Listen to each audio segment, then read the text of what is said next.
Reviewing That Show. We here to review that show. And if you think we can, then we can still view that show. All the people be trying to view like us, but you know they can. It's Marty, and that's it. Review that show, bitch. J.Steel got me one of these. Yeah, I saw. I was like, oh, okay, so he partying now. I need to go get me a one had of it? these. Cause you tried it already? hell yeah, I ate some of this thing. I was sleeping for a minute. I know, right? That's when I was trying to have it with me, and you was like, hey, I got one more episode to watch. I'm like, what? This shit. You go watch that episode, Marty. I'm gonna lay you up because this thing has taken over. I'm not in the way like our friend was. Right. But yeah, but I also knew from the jump, let me modestly get into this real quick. Yeah, bro. We don't want another episode. Are we allowed to talk about? We're not allowed to talk about it. I mean, we record tomorrow. I said I told myself like he got to tell the story. He's just got to tell the story. I mean, and if he doesn't, that's cool. I'm gonna tell my side of the story. I'm gonna tell how that whole shit took place through my eyes. Then if he, I was surprised. I was like it was a call I was totally not expecting. I wasn't either, and like it was weird, I guess, because I don't know. We had actually recorded earlier that day remotely, so I'm like, maybe I don't know. Normally he'll send me a text, but I'm like, oh, he called, and I missed it. So I was like, let me just call him back, because he called fucking twice. I'm like, oh, something must have went terribly wrong. Same difference, right? Yeah. And Lawrence used to normally be calling, like talking about a caller. He'll text normally, and then so that just kind of freaked. I don't know. It didn't freak me out. I was just like, oh shit, something must be wrong. Maybe the shit that he sent me, or maybe the file is deleted or something. That's what I'm thinking. It's something major that he's calling me like that. Oh shit! On that level, it went down. And then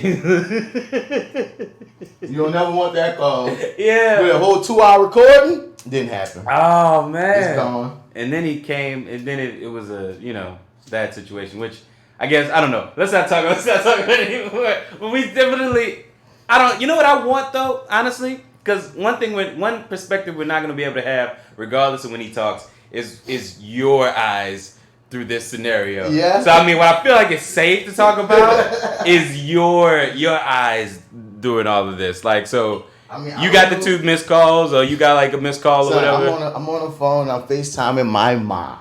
Okay, me and mom, we running it. We just talking. And I see, like you said, Lawrence. He hit me up twice. Right. And I'm like, the fuck, Lawrence calling me for? I'll get back to him. I'm FaceTiming my mom with you. Yeah. So then I get a text.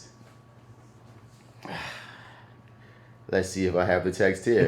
It's my podcast, god damn it. I can talk about my side. You can. But here it is.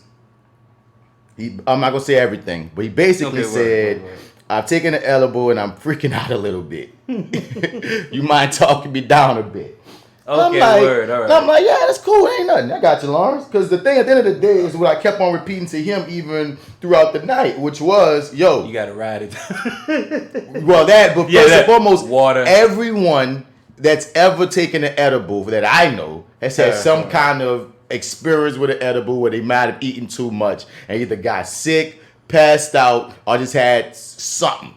You hear me? That's why when you were saying that you ain't have it yet, that's why you was looking at Lawrence and J.Steel, who's gonna be here at some point. But okay, cool. But like, yeah, you know what I mean? When you was looking at like, dude, no man, I'm that 1%, motherfucker. I've had edibles, but I haven't gone there. And I was like, wow, because to me, I'm like, I feel like Snoop Dogg. I feel like I was texting y'all niggas like, I'm invincible. Because I'm like, for real, but I believe that shit. I mean, no, I was only saying to say because I know he was embarrassed. To even have to holler at his niggas to be like, hey y'all, I need help like this, cause you know men, you know what I mean? Not saying that Lawrence is the most like prototypical like macho, but still, you know. Yeah, it's a pride. I know it's a pride girl, you know, and you don't want to holler at everybody that does drugs and be like, hey man, I couldn't handle my weight. You know what I'm saying? You don't want to come off like that. I know that was a feeling he was giving me. Hey, you smokers. Hey, Snoop and Wiz. I need you to talk me down. Right.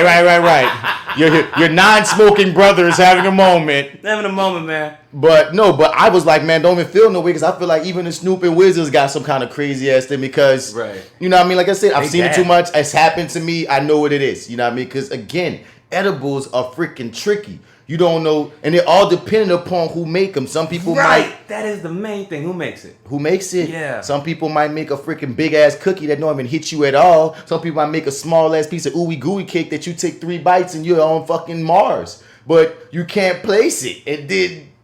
I don't know which one's worse half the time. I prefer the Mars, man. I want to go to Mars. I'm not gonna lie to you. Like now, you've only I'm imagining what's missing. This was a whole treat there, but what's missing is what you've eaten. Okay. Yeah. And that's pretty much what I ate the first time. Yeah, I didn't down it because the thing is from this spot. Because ironically, it's so funny that maybe the last episode or maybe the episode before the last reviewing that episode we recorded about the trips. That's funny too that we were talking about. On the last FlyWithBats episode, we was talking about our craziest trips. Yeah. But no, I'm talking about how J.Steel came in at the tail end of our last episode, right when we finished recording, and she was on one. And Marty, and what's funny about her is I didn't know she was coming. Oh, word. Okay. She said, look, I couldn't even operate the phone. I'm just here. Can I please come in? I'm tripping right quick. So I'm like, yeah, come through. Like, go lay down or something. You know what I'm saying? So she always buys her edibles from this one specific spot. You know what I'm saying? And that's what Lawrence was saying. He said, well, I saw J.Steel sharing it. I wanted to give it a shot. Yeah. And next thing you know, he had damn near the same experience of whoop-de-woo. And so one of the funniest parts of the night was your ass hearing about, so J.Steel and Lawrence, they got it from the same spot? Yeah. That's a ringing endorsement. I akin it to that moment in Don't Be a Menace when that motherfucker spit that blunt, and then he just spazzed out, twitched out, like foamed at the bottom, fell over, and then Marlon was like, let me pass that shit. That's how I was like, yeah, pass that shit, nigga. Yeah. But, so how did you dig it? Cause I'd say I had 2 experiences with it. With that Fruity Pebbles. Yeah. So far as like I ate, cause like I said, you only had one, but I've taken a couple of pieces off the top. So I probably have had 3 little pieces of it so far. Throughout since what time it is? Like 8 o'clock. I probably had a piece at 5. Like I probably just been nibbling on it. Can you literally taste the THC in every bite? Nigga, I can't. Yeah, I know, right? I'm far gone. If you was about to tell me that you can, I'm about to say, damn, I'm far gone because all I taste is Fruity Pebbles. Oh, for real? You taste Fruity Pebbles? You taste the weed? Nigga, yes. Oh, I'm gone. That's why I knew. I suck. There was like fucked. Okay, so let me tell you something. This I am a cannabis plant. I don't even taste it. My nigga, that shit. You know how that nigga fucked that shit fucked with me twice. This edible beat me before I even took a bite. Let me tell you why. First, I got these 2. It was playing the mental game, the Muhammad Ali game. First, I done seen these 2 just lose their shit on. Oh, J.Steel and Lil Dub. Yeah, so I was like, all right, cool. So I already know y'all guys y'all working with something. Y'all working with a little something. So I get in there and I take a couple bites, and I'm like, the first couple bites, I'm like, oh shit, nigga. I just took a little bite and I taste every little bit of the weed and the butter, whatever it is y'all put it in. I tasted every bit of it. Okay, that's new. All right, cool. Let me just take a couple more bites. You know what? Fuck it. I'm a G. Let me take a couple more bites. Oh shit. Next thing I know, the whole top part of it was gone. I was like, okay, maybe we should stop. And that first time, oh man, it hit the body. I was feeling good. I was walking around. I was like, this is what I'm talking about. This is nothing. I can eat the whole thing. This is nothing. And I'm like, I'm feeling real good. And then the next time, like a day or 2 went by, and I had another bit of it, and it wasn't the same. Wasn't potent at all. My nigga, because you let a day or 2 go by. No, is that what it is? Personally, and then going back in for the second time, I feel like there's a certain amount that you should eat the first time and a certain amount you should eat the second time. I feel like right now, if I really want to have a little day, I'm definitely gonna eat more of this first time, right? Mm-hmm. But like if I let 2 days go by, I'm probably gonna just eat the whole thing whole, just on some. Come on, it's a pastry, my nigga. You know pastries get stale. So in my mind, true. If I put it in a Ziploc bag. If I let time elapse, and I could be completely wrong on this science, I might die tomorrow. I might be giving you, L-Dub, J.Steel, and everybody else a Zoom call and be like, hey y'all, I'm dying. And I just need you. Y'all update. Just an update. I need you guys to sit here with me this time, and I think we'll be good. Mm-hmm. Because another big thing I was on was because like I gave J.Steel her first edible ever. Word. And years ago when we first linked up, and I've been to the hospital 2 times with J.Steel, fucking around with edibles. Oh shit, really? Because for real. I was Okay. absolutely nigga. I was absolutely for real, son. Like, because the thing is, because you know she know if I give somebody, like if I give you something you feel and you want to go to the hospital, especially back then, you know, I'm like, okay, cool, boom, boom, boom. I don't know what your body works is. I don't know whoop-de-woo. Even though I know there's never been in the history of time, you know, anyone dying from an edible. You might be having some kind of weird ass panic attack. I don't want you down on my watch. Remember the first time I read edible, man. Me and Jay, we went to it was a premiere of Nola Circus. Oh shit! At somewhere, it was like somewhere out, I forget where. But I'm like, yeah, it was at the theater. Like it was a gummy edible at that, highly potent. Oh shit! Her ass started wigging the fuck out in the theater to the point they had to call the ambulance, everything at the motherfucking theater, my G. And she got brought to the spot, and what they did was they gave her something for like anxiety, put her on an IV, and she had to sleep it off. And that was my first time going, this was a waste of money. Next time it happened, very similar situation. Right. She wigging the fuck out because she ate too fuck. Because the thing is, with Jay is she liked the edible experience, but one, she's a foodie, so she wants to kill that bitch because they be tasting good. Yeah. And two, she always gets to the proper point and be like, you know that point you got to where it's like, oh, I'm feeling great. Yeah. See, a nigga like you who's been smoking for some years and shit, you could probably take that next bite and be like, yeah, I'm in a great place. I can handle this. She's not a smoker. She ain't like I said, I ate the thing. I don't even taste THC. I probably eat the whole motherfucker knowing my highly flammable ass. But she ain't a person that smokes like that, so she needs to know where to stop. And oftentimes she don't stop at that perfect spot. You know what I'm saying? Yeah. But like, you know what I mean? She's learned that in recent times, but every now and then she'll fuck it up. But I still saw from both experiences, that's what I was telling Lawrence this too, we ain't going to no hospital. Even at a point, Lawrence said, they're telling you gonna bring me to the hospital, Marty? I'm in my mind, y'all, don't bring me to the hospital. Because all they gonna fucking do is give him some anxiety medicine just to calm his ass down, put an IV in him to get to flush his ass out, and let him sleep it off. And that's all they do. You spending all that money to lay up on their bed and sleep. And that's a practical way from coming at it. And that's why the third time when she came through, her ass ain't go no motherfucking hospital. We rolled that bitch out. Yo, okay, so but when he said that though, I'm thinking, nigga, we not going to nobody fucking hospital right now.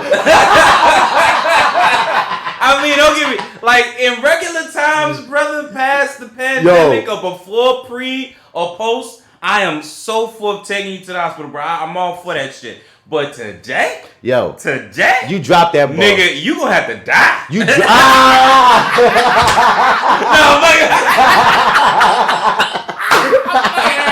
I'm playing. But we know he's not gonna die, though. That's the thing. That, like we know he's, like, I don't know. If he would have, I'd have left. But there was no fucking way that he was gonna die. He had to know he was gonna talk about this. There's no way he's gonna come again. Come on. There's no way he had to know. He's gonna load up this podcast ready to hear this. Yeah. So actually, depending on when this goes up, we record tomorrow, so we'll see.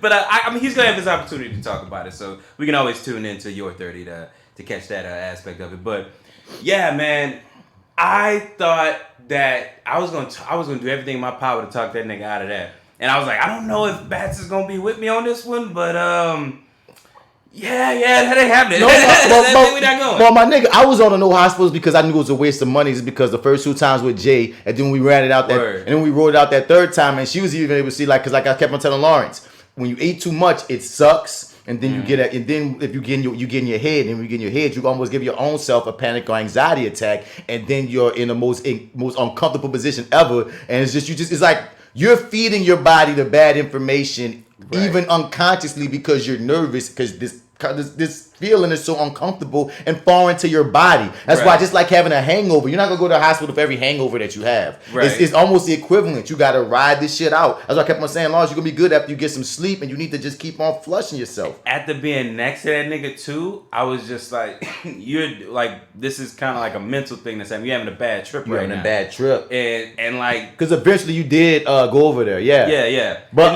I was with you on the hospital. I mean, like, no, but this because I'm saying on the hospital kick. I kept saying, Lawrence, you ain't gonna want to go to the hospital. Now when he turned to you, said, you got me. I was like, well, Lawrence, I was like, yeah, I got you. Well, Lawrence said, fuck everything Bat's talking about. I'm going to this hospital. So then I was gonna be like, well, I support it. Like, if he want to go, I was gonna say no, nigga. But then when you came with the angle about, oh yeah, you do realize we're currently in COVID state, I was like, yo, hospitals ain't hospitals right now. They're not what you think. Absolute last resort. Yo, absolute last resort. Cause that'd be some bullshit that you go in there for an edible and come out with something else. You'll be so fucking drunk. Oh, and if you I should tell you this. And you know what? Cause I don't want to have to listen to the whole thing to catch this, but okay, so some funny shit happened too after, which I guess I can talk about because it has nothing to do with him. But so my car, I wound up leaving maybe like 3:30 in the morning. Yeah. And so my car,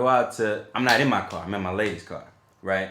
Because she blocked me in or whatever, and like I'm like, all right, let me just get over there real quick. Because I'm thinking once I get over there, I see him, I see that this cat's okay, cool. I'll be able to go back home. I didn't think it was gonna be 3:30, but you know, whatever, what have you, wind up being 3:30. So go out to the car to start it up again, and the car doesn't start. Oh, bitch. Oh, bitch, for real. And then I'm panicking and shit. And I'm like, cause oh fuck, this is my lady's car. So it's like, fuck, man, it'd be different if it was mine, but my lady got to get to work and shit like that. So like, wound up getting it to start after a long period of time. Like I'm giving you the shortened version, but like I panicked for a while. I was outside smoking a cigarette. I was just losing my shit. I'm like, do you have a lighter anywhere? He's like, let me check. I'll be right back. Came back. No, I do not. But if you want to go inside real quick and light it on the stove. I don't really not smoking. He really not smoking. He ain't got a lighter. Not even a pilot lighter. Not at all. I'm probably know what I'm called them long ones. The barbecue joint. The barbecue lighters. None of that shit. And I'm just like, okay, that's cool. But like in my head, I'm like, dang, you must really want to smoke the cigarette to run into the house. Yep. Light that bitch up and then run back out. I was like, cause yeah.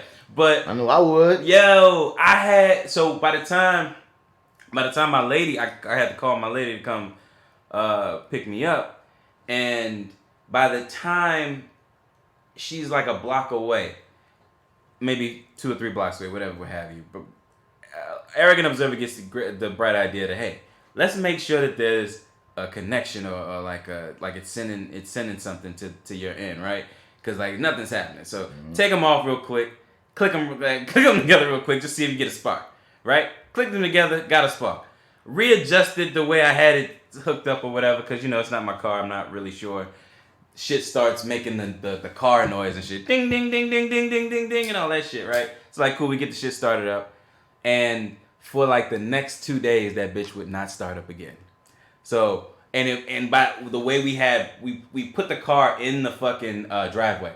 Right, so it fucking blocked my car in, so I had no way to get out to get her to work. So she had to take Uber like twice. Damn. Well, I had to wind up getting a new battery. So thank you, stimulus check, because that probably wouldn't have happened if it wasn't for you. Hey, son of a bitch, I was sitting on that, but hey, it is. It's gone. At least Donald Trump paid for you a new battery.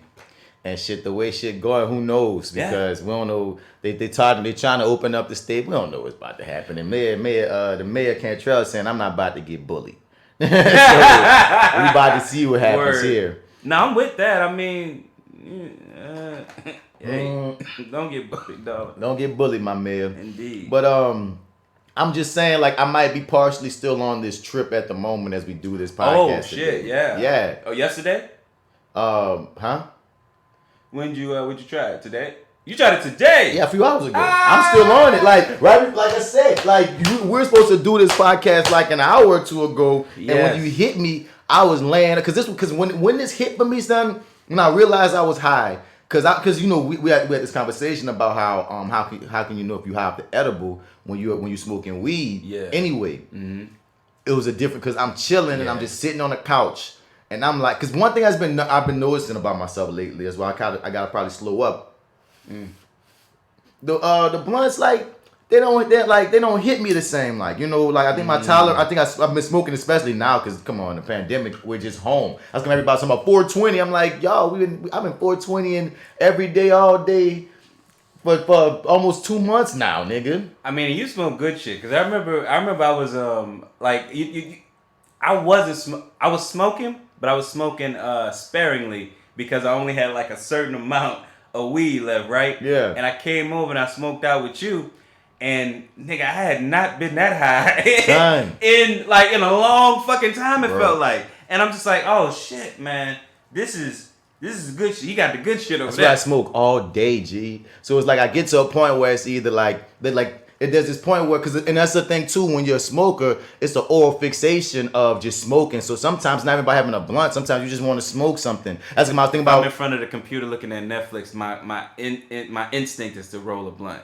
and I have to tell myself not to. Oh, when I'm about to do work, my instinct is to roll a blunt, to work on something, or to write something. It's like my instinct is to work because it's just part of the situation, the part of the habit, the routine. You know what I mean? Yeah. And I was talking to my nigga recently. He gets some like cheap. I said I'm gonna get me like a jar of some really cheap weed to just to blow off that stupid shit. And when I want to get nice, just have my goody good stash. Nigga, if you know somebody who has like really, my nigga, I'll go with you. I'll let you know what he let me know, Okay, dog. Because when I tell you one of these prices that he told me, I said there's no way that weed could be good. Yeah. I just think I don't think it could be of the grade that I smoke. Yeah, okay. If I tell you, I'm gonna tell you the price off Mike.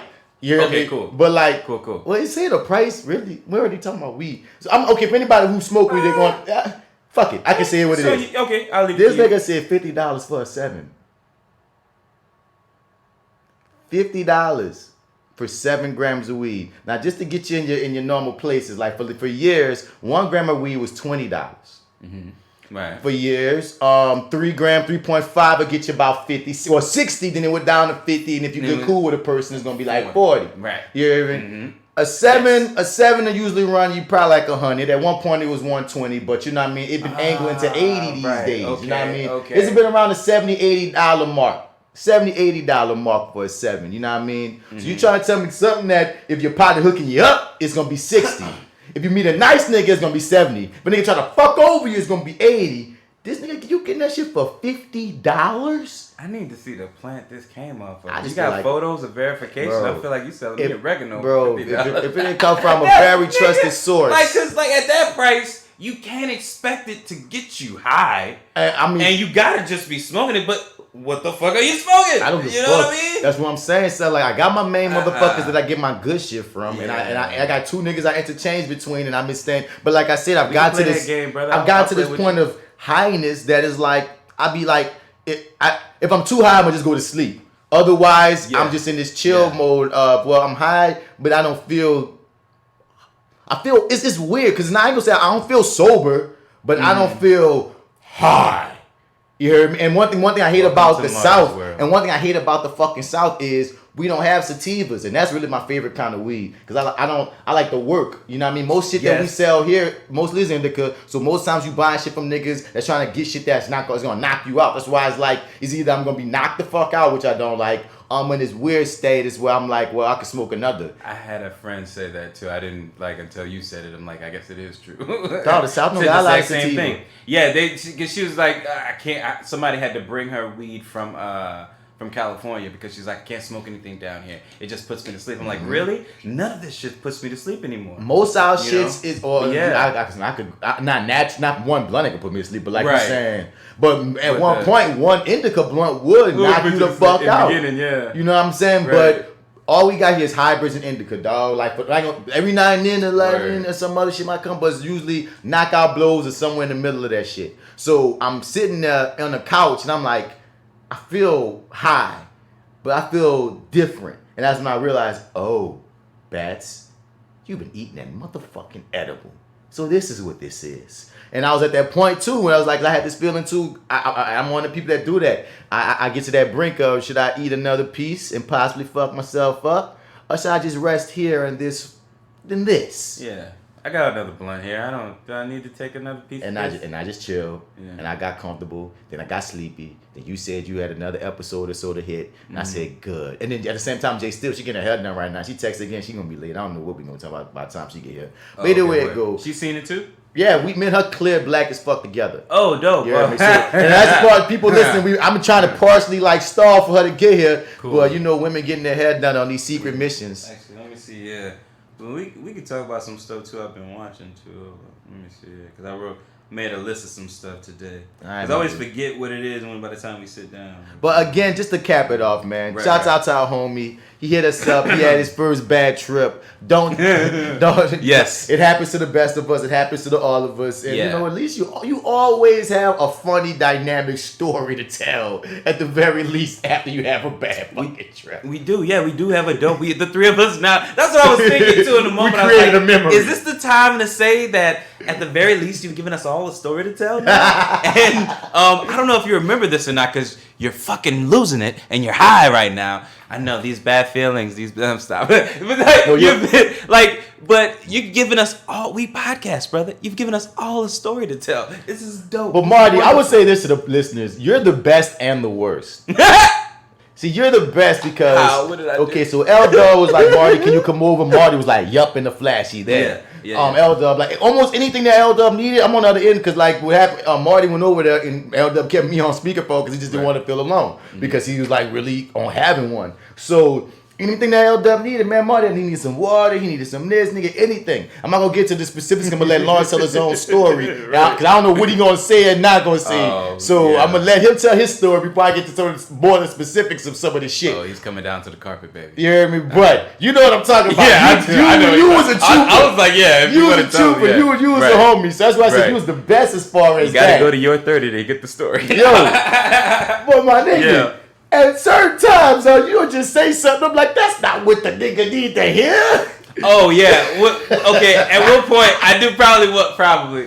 What? You trying to? This man's having a bad trip, and you trying to get a rigged endorsement on the edible. It's like, shit. So is it really good? So he's gonna fuck me up like it's fucking him up? Because then I really want it. Cause I want like you. I'm like, my nigga, he going. In my head, I'm like, cause okay, so like you can't really see him, so he's doing like some crazy shit with his eyes and shit, like, oh, it's passing through me. Oh.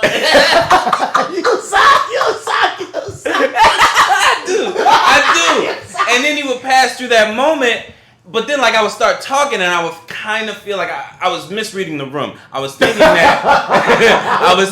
that me talking about other shit would bring him back. Yeah. And then there was one moment I remember where we were saying something. We were actually, before I even got there, you and I we were on the phone, we were talking about something. And he was like, okay guys, this is not working. I'm not feeling good. Because it was so trippy because it's like I was still trying to be in tune, but then when you started running, because like you said, he was having waves. So one thing was in the back of my head was I know that when you're having a bad trip on anything, you know what I'm saying? Right. Sometimes you can have this feeling of too much information. What's the word? Like it's overwhelming. It's so much information. It's like overload. Yeah. So I know me and you having that conversation, that can be an overload to somebody having a trip. Because when you running it, we laughing, we have the energy that we have right now. Meanwhile, he over here just hearing us. All this, you just feeling all this, and when you're in that trip, you're feeling every piece of energy more, all the volume, everything. So I knew when he jumped back in, it was like basically, nigga, shut the fuck up. This isn't feeling good. Stop talking about this shit. And y'all having too much fun because we laughing and joking. He like, no, nigga, like, no, this isn't we're fun. here for me. I'm dying. This is not a show. I had to say, this is not a show. This is my life.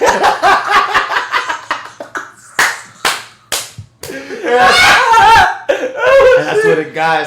But once again, your experience ain't like foreign, L-Dub, because I swear, majority of people that I've been around have had bad trips. They all think they dying. When I had my bad trip, I was like, shit, because once again, I just often liken it to a hangover or something. Or like I said, I've had bad trips on like chemical drugs. So having a bad trip on edible, I just talk to myself and I'm like, well, I know what this is. You know what you are, bats. This sucks. But we'll make it through. That's why I just kept on trying to tell Lawrence. It sucks. It sucks. Your body is fighting you right now, but trust me, you're not gonna be the first motherfucker to die from an edible. I'm not gonna lie to you. I was like, he's gonna be the first person to die. Am I high right now? Am I fucking losing it? Because I feel like we're saying the same fucking, like we're just rotating the same things over and over again. And then at one point, I was just like, man, I've got to try some of these drugs. Where does he get those toys? Such beautiful toys. Such beautiful toys. Get these beautiful toys.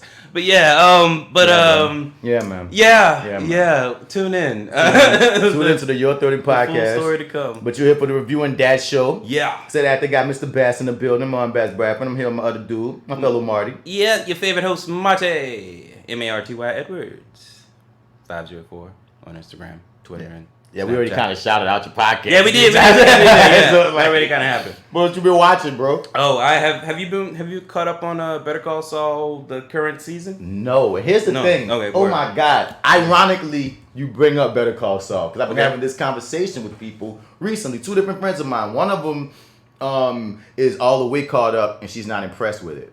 Another one of them, she's a big Breaking Bad fan and she wants to watch. On 3 friends, because another one was my niggas, and really my nigga Alpha Joe loves Better Call Saul. You feel me? And I got a friend on my friend Tony Fredericks, another big fan of Better Call Saul.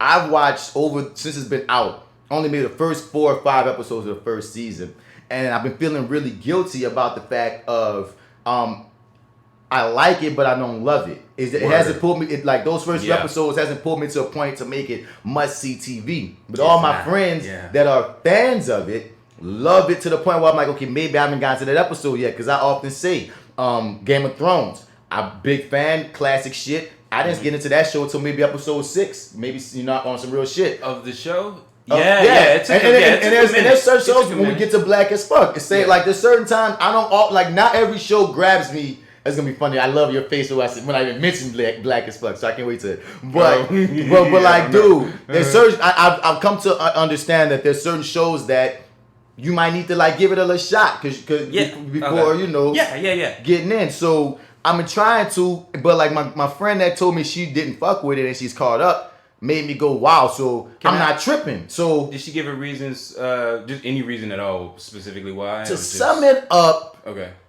I feel like she's having a pedestrian experience. And I'm like, even with Gus and Mike, because I haven't gotten to Gus, and I'm like, because I feel like by the time I get to Gus, I should be in a position where I can't miss, because that's Giancarlo Esposito. So it's like, I feel like by the time I get to Gus, I should be having fun. I'm still Mike. I love Mike. I should be having fun. I met by episode 4 or 5, Mike pops up, but him Mike and Saul they ain't connected like that yet. Yeah, he working his own thing. Yeah, but so for you to bring it up, because it's one of those things that we in the age of we can binge anything. But I've been kind of playing video games lately, aside from blackAF and a couple of these random things, knickknacks I've been watching. But like Ozark is one I've been planning on getting on, and Better Call Saul is another one. So.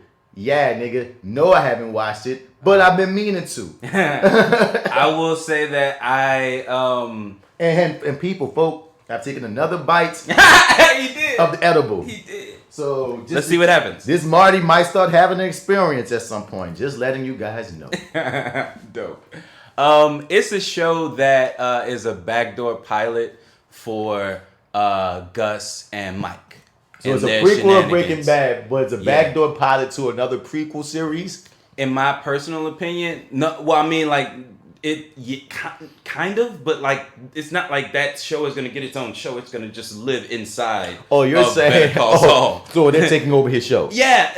So, like, the first couple, like, that first, I would say, like, 2 seasons, it's a really, really intelligent show. It's a really, really smart, like, kind of like intimate show, right?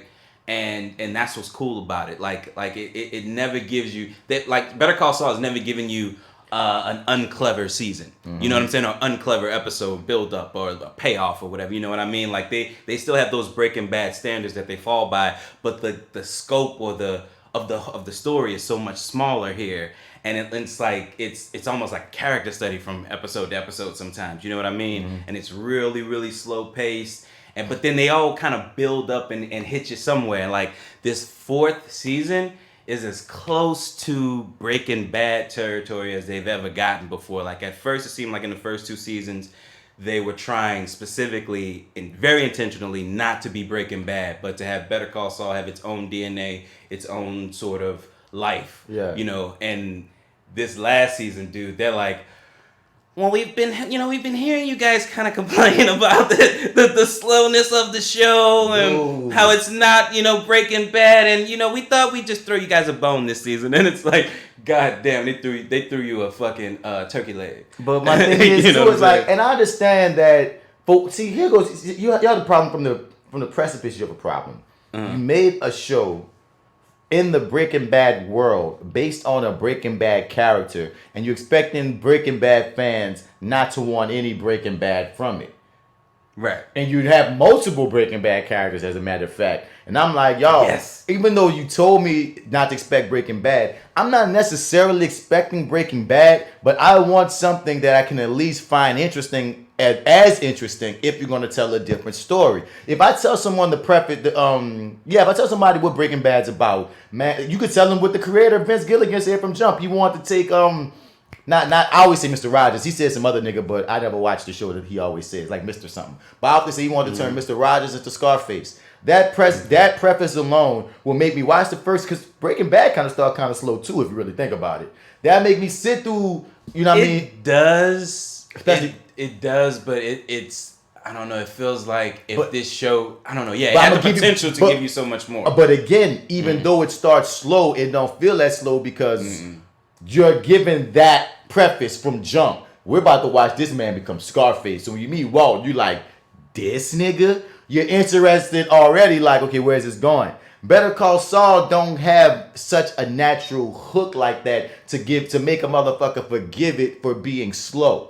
You know what I mean? Yeah. Certain shows, you're like, all right, I know it's slow because we're going here. I don't know where you're attempting to go. I'm not even too sure why you're telling me this story. So it's like, it's kind of harder for me to be as engaged. Again, like you said, I've not watched a bad episode, but I have also not had the crave to feel like I need to keep going aside from my friends' enjoyment of it and me wanting to see what they see. I completely agree with you and I don't know if the quarantine played a factor in it at all, but I felt that exact way up until this season. This is the first season, and then This is the fourth. This is the fourth season. Okay. And I always complained from the beginning. I'm like, okay, Better Call Saul. The show is called Better Call Saul. I dig the fact that we start with Jimmy motherfucking McGill, but god damn it, man, how long is he gonna be fucking Jimmy McGill? We all bought tickets to a fucking show that says Better Call Saul. God damn it, when do we get to call Saul? And this season, I think, is like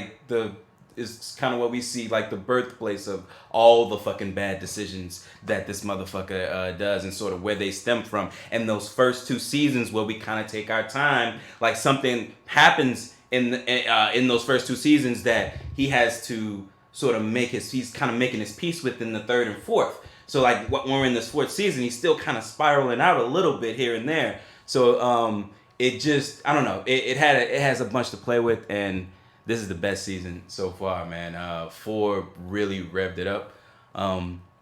Yeah, and I don't know if the quarantine played a factor in it, man, but I was watching that shit every week. Like when the finale came on Monday, I had the DVR set to have it record. Oh, so it's coming on live. Yeah. Okay. When it came on though, like 30 minutes into it, I just started. I was just like, okay, at least I don't have to watch the first 30 minutes of commercials. So is the last episode of the season, or the season still going? Last episode of the season. So they just finished season 4. This week. I wonder, bro. I mean, I think I'm telling you, dude, once you get to like 3 or 4, man, it's a smooth car ride. It's a very slow walk right now, and you get into a car about the 3rd season. That's just my opinion. That's, you know. I mean, again, like if okay, aside from my one friend that's not really into it, I respect her opinion. You know what I'm saying? But also the people who I know who are into it, I respect their opinions too. If it was just people's opinions who were suspect, then I'll be. But I'm split. It's tough, yeah. So I'm gonna watch that bitch, because again, I got the list right now. Is Ozark, is Lock and Key. I gotta watch The Witcher. Okay. I haven't watched Lock and Key, but The Witcher. I gotta finish Money Heist. I didn't finich. Okay. I watched the first episode of Money Heist. People been talking about that a lot. People been talking about it. I haven't watched it yet. But first episode was cool. It was cool. Okay. Nigga didn't tell me that it was a Spanish show. Oh. But it's with the English overdubs. Like, okay. The not subtitles, but motherfuckers spoke over it. So at first I thought my eyes was tripping when the words and the lips weren't always matching. But for the most part, like it's almost like Okay. About 10, 15 minutes in, you get used to this shit, just like one of these things. You're like, okay. Okay. But I was like to say it's a Spanish TV series. Like, it looked like some American shit, dog. Like, it has great polish, cool little concept, great characters. Like, and a lot happened in that first episode. I haven't gone back to it, but it was like, the episode hit me. I was like, wow, that was way more than I had anticipated happening in episode 1. So, I'm not hooked yet. I didn't fall in love with it. Hour-long show? Yep. Okay. But I liked what I saw, and everybody I knew that watches is hooked. And again, it's like 3 seasons of it. 3 seasons. Yeah. Okay. So I'm like, for it to warrant 3 seasons, for all my friends to be this hooked, I'm gonna get back to it. It's just so much content, G. Yeah. I since the last time we spoke, I finished Westworld season 2. Good job. Yeah. Good job. Welcome. And you finished Snowfall. I finished Snowfall. I'm happy about both of those experiences for you. Thank you. To throw another one in the mix. Was Jam. Season 1 of Legion. I watched the whole season of Legion. Yeah. Oh God, you've been watching TV. I've been trying. Oh shit. Okay, so we got maybe a good 10 minutes before Jay get here. What you saying? What's going on? Which one you want to talk about? Let's start with Westworld. What's Jam? Westworld is the freshest one. Spoiler alert for Westworld. Well, for anybody who listens to the Reviewing Dat Show, this is a spoiler show. So if we mention a series, expect it to be spoiled. You're lucky that I ain't spoiled shit about Money Heist. But normally, if we mention, because I know I gave a very spoiler-free review just now. You should watch it, but. What? Yeah, it's the coolest show. They're doing a heist on this. Is there money? Is there heist? They're doing a heist on this epic ass like the U.S. Mint version of in Spain, or like the Spanish Mint. And the cool thing is that the guy, he assembles his crew and I love shows like that where they assemble like Ocean's 11, like you assemble the crew and everybody got a different skill and a very specific personality and type. I love that type of shit. I'm a sucker for those type of movies and shit. So, and you get into the hijinks and it gets interesting. So yeah, that's spoiler-free Money Heist. Give it a shot. But Westworld, I don't play that. We talking. And then the first 2 seasons have been out for a while. So, I mean, that's all we're That's what I often say because Joe tried to come for me on the last episode of Fly with Bats because I be talking about because one thing I've been doing on Facebook is a commentary. Okay. And I think that's the first time I started doing commentary was on Game of Thrones, ironically, was because I saw other people doing it and they was asking me, they kept asking, what's your opinions? So I'm going to write my opinions, but I'm going to try to talk around shit. Was one thing about my commentary on shows when I do it, I try my hardest not to say anything direct. So if you've seen it, you know what I'm talking about. But I'm not saying what it is. If you haven't seen it, and that's the funny thing, most complaints I get is from people who ain't seen it, so they think they're getting spoiled. And I just be sitting here like, bitch, I'm not spoiling you. Once you watch it, you're going to see, I didn't say nothing. But because you haven't seen it, you're like, oh my God, now I know this. Your brain is telling you that. Yeah, but then the caveat I also notice is this, but the further I can get in the series, me saying anything, if I say Michael, them knowing that Michael's still alive in season 3 might be a dry spoiler for them. So it's like one of those things, but I still have to watch it. So I started putting disclaimers on it to let nigga know, hey yo, mute me, whoop-de-woo. But my whole deal was, I started the commentary Game of Thrones when it was like in season 4 or 5. Like it was so old that I'm like, look, y'all, if y'all didn't watch this show by now, nigga, that's kind of your fault if I'm spoiling something. Like, imagine if we did a Wire commentary. Bitch, if you mad at me because we on Spoiling the Wire, now available on Hulu, go check it out, then that's kind of on you. Yeah. But, what's that, son? Westworld, season 2, you finished. Yeah, man. It felt, I don't know, there was some heavy hits here. I'm not gonna lie to you, dude. I felt real stupid this second season, dude. Like, I got to the end of it, and I'm just like, huh? What the fuck just happened? So, wait a minute. She killed her. Okay, cool. But now she's in Dolores' body. But then who's in fucking Valkyrie body? But Valkyrie's standing over there. But then, what the fuck's going on here? Yes. And Thandie Newton is in season 3. How is Thandie Newton dead? That's not right. Whoa. What's going on here? Hola. Yeah. I don't know. Yeah, we're on episode 6 of season 3. So I have some answers to your questions that I will not give you. And I got some answers to your questions that I can give you. So what you asking? Shit, nigga, I be like, fuck. Because a couple of things you're questioning is very important points that they get to in season 3. Awesome. That's like the point of them leaving you question Makes me- season 2 was because, oh no, that is a question in season 3 on purpose. So also, haven't gone back. You probably have since watching season 2. So everything that we watched in season 1 in terms of Bernard and Dolores was Dolores doing the turning test.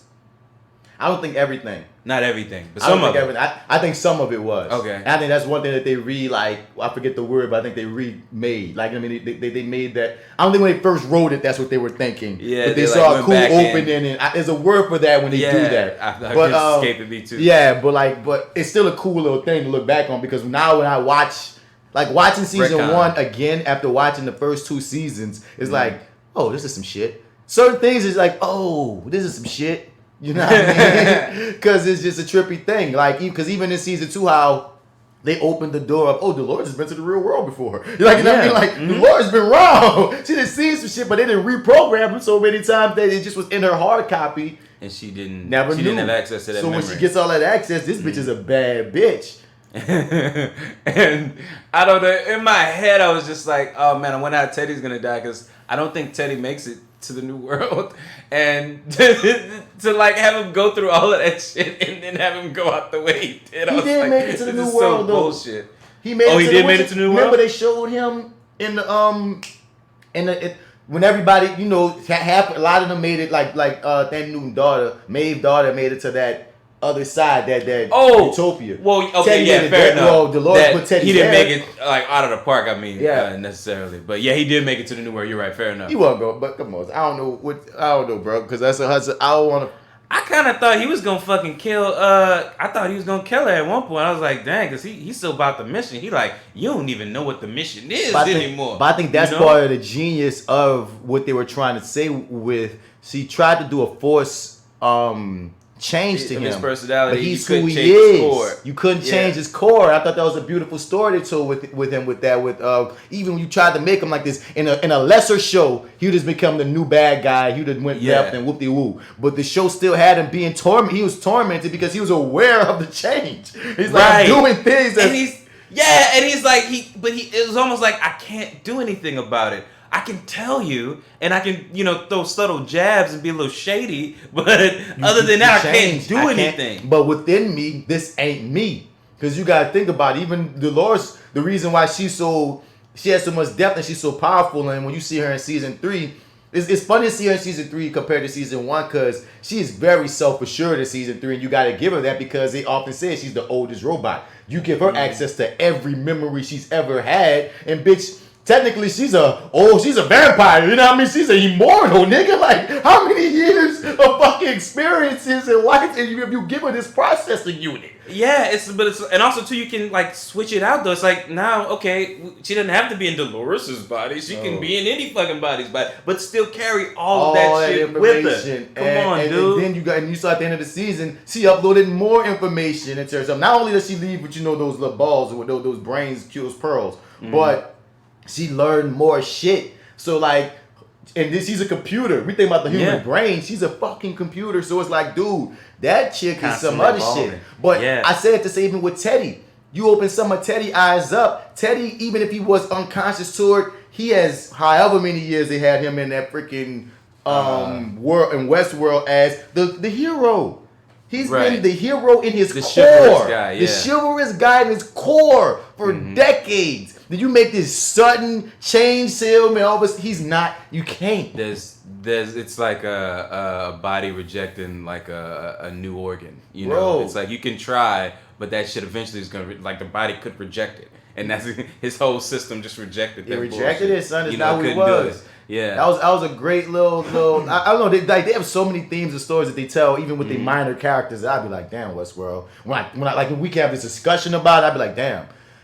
Some shit I don't even realize how deep it was till I talked to somebody, and I was like, oh shit, look what they did.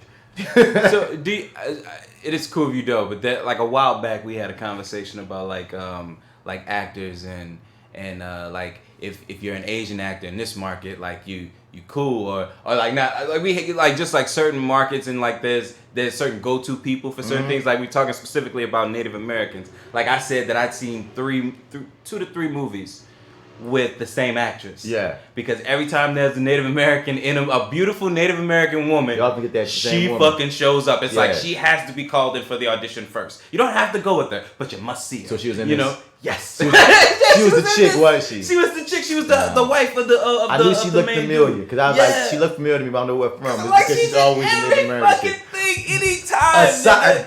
Unless it's True Blood, because the True Blood got that badass. Oh, the Native other chick too. She be around. I've seen her in a couple of things too. I have too. I've seen that. Yeah, a little she's bit the more other too. one. It's those two though. It's those two. Whenever there's a Native She's like the American new woman. it girl, though, boy. I feel like, cause like at least in the last couple of years, actually it's been a while since I had seen her. It felt like, you know, but it was like it reminded me of that because I was like, we had that conversation. Like she shows up in everything. But they got a lot of Native American actors. They put that one dude was amazing. Like that one, the chief dude, the man character who we get his own episode. Yeah. Oh man, that was a great up for him, man. I like that whole story.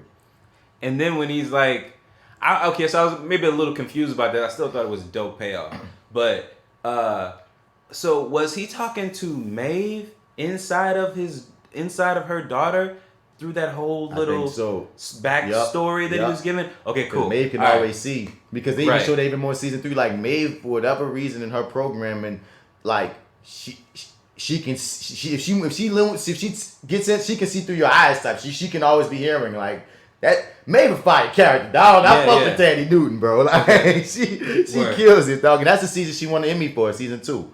Oh, word? Okay, cool. Yeah. Well deserving, man. Well, I mean, yeah, baby. I was just lusting after, but goddamn, this is fucking revolutionary in season. Like you thought she was gangster, but she was just play pimping in season 1. She laid the gauntlet down. And you see how the dynamics all set. I like how the end, like the Bernard and Dolores dynamic is so Magneto and Professor X, and you just see how it's about to like just set the fuck up because she let him live on something. You need to keep me in check ass shit, and he like, I'm like, nigga, you want a Mr. Glass? Stop! What are you doing? He called her Mr. Glass. Like, she's Mr. Glass. She's like, I can't be on this side of the spectrum and have nobody on the other. I'm like, what the? But she's that smart. You gotta take in. It's a processing unit that understands even the nature of humans.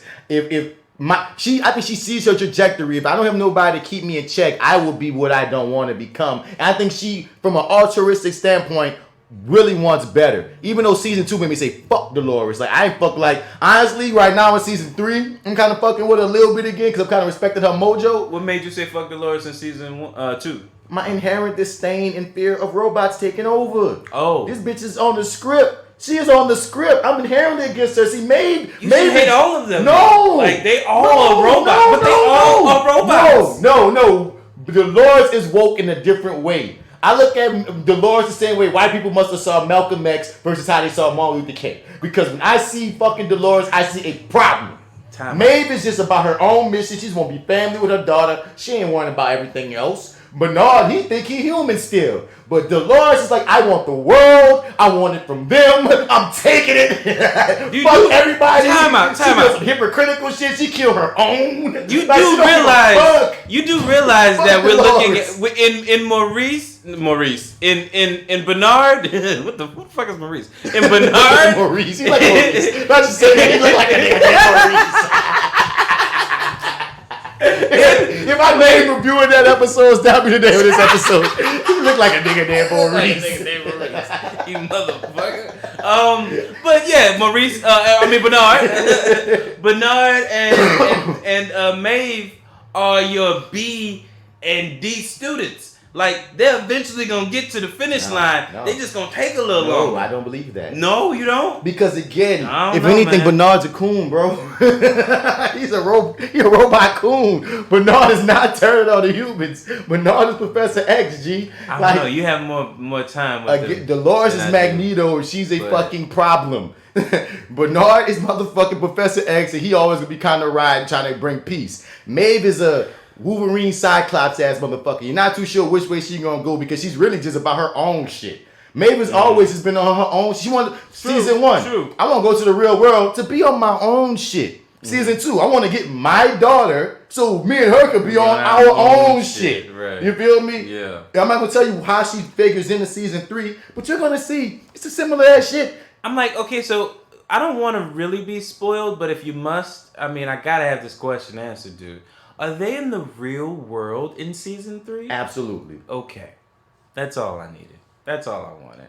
Because I'm just like, this feels like one long ass fucking journey to not make it to the real world. Some of them are in the real world. Ah, fuck. Well, no. I'm only saying that to start season 3. The majority of season 3 happens in the real world. I'm seeing the theme of playing with time.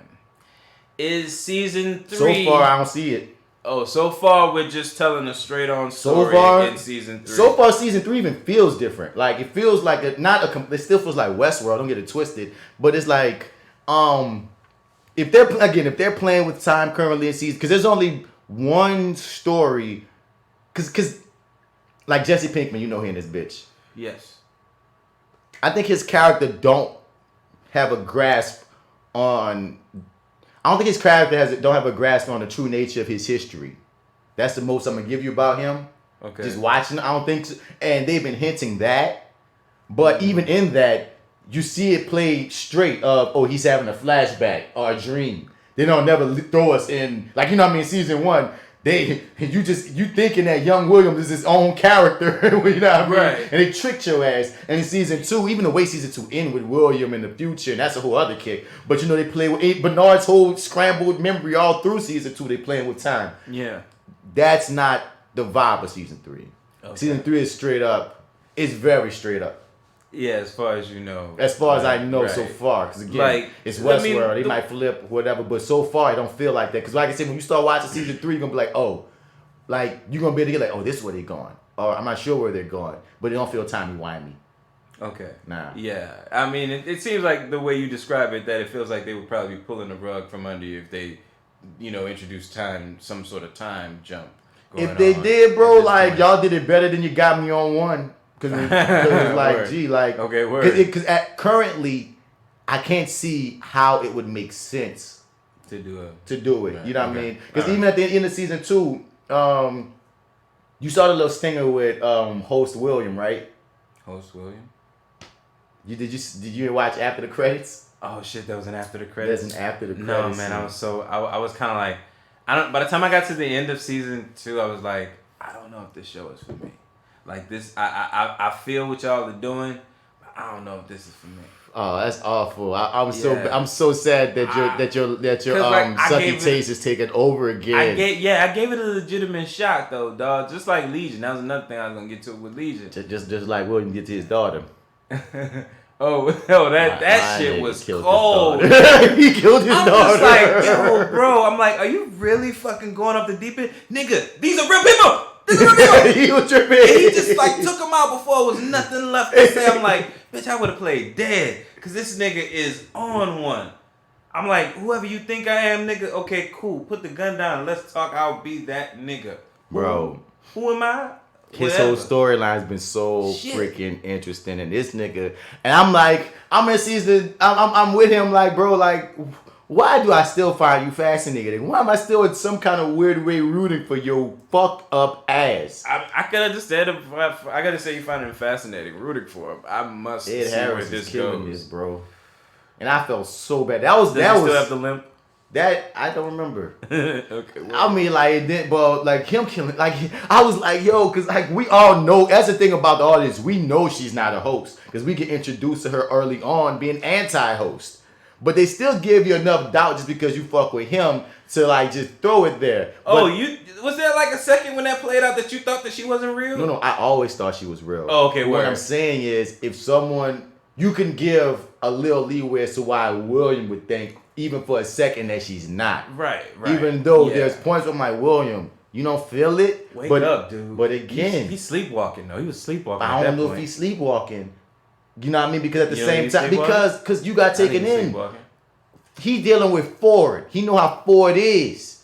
And Ford's creations are so lifelike. He fell in love with Dolores thinking she was a real motherfucker. You know what I'm saying? He know, so... He had a, like... And he really didn't know that his wife found his... Like, that's the thing. Yeah, there's an element that he just didn't know. Right. And that's the freaking crucialist part. Yeah. He didn't know she was even awake when he told her the real. You know what I mean? It's so much that he just didn't even know that played a part into him. Like, it's so off. Like... You don't like this that show? broke my fucking Oh my heart. God, there's so much greatness in this show. I'm not in love with it. Like, I like it. I do like it. It is a good casual watch, but it's like, nah, it's not something I'm looking for. Like, I'm not hooked. You know what I'm saying? I'm not waiting for the next episode. You know? I'll laugh if you like season 3 because my thing. It's funny though. No, that might be the case because it's so different from the first 2 seasons. And at first, me saying this, I don't want it to sound like it's a bad thing, but me saying this for a nigga like you might be like, oh, it's different. Well, you know, here's the thing though. Well, so here's the thing. One of the funny thing about Better Call. So here's the thing about Better Call Saul. I shat on it when it first came out. I was just like, this is some bullshit, man. It's a nice little character study. Yeah, it's clever and all this shit. But it's like nothing fucking happens. It's not must watch. And you want to get what you really want is to follow Mike because Mike is doing all the interesting shit. Yeah. And it's like, well, why not just give Mike a show? Oh, because you wanted to backdoor pilot fucking Better Call Saul. But he's not Saul. But pause. But you gotta be truthful here. What? Who's the bigger star actor wise? Yeah. Odenkirk or I can't think of the actor's name that plays Mike. I used to know Jonathan Banks. Banks, yeah. So I think even if you were to give Mike a show, you still would need another star there. Because a Breaking Bad fan, go watch Jonathan Banks because he was a standout on Breaking Bad. But if you're selling the show to others, Odenkirk as the face is why it's kind of like good and smart business to backdoor your show. The only other motherfucker you could have probably ran with from a show point of view, face-wise, might have been Gus if you just gave Gus a show.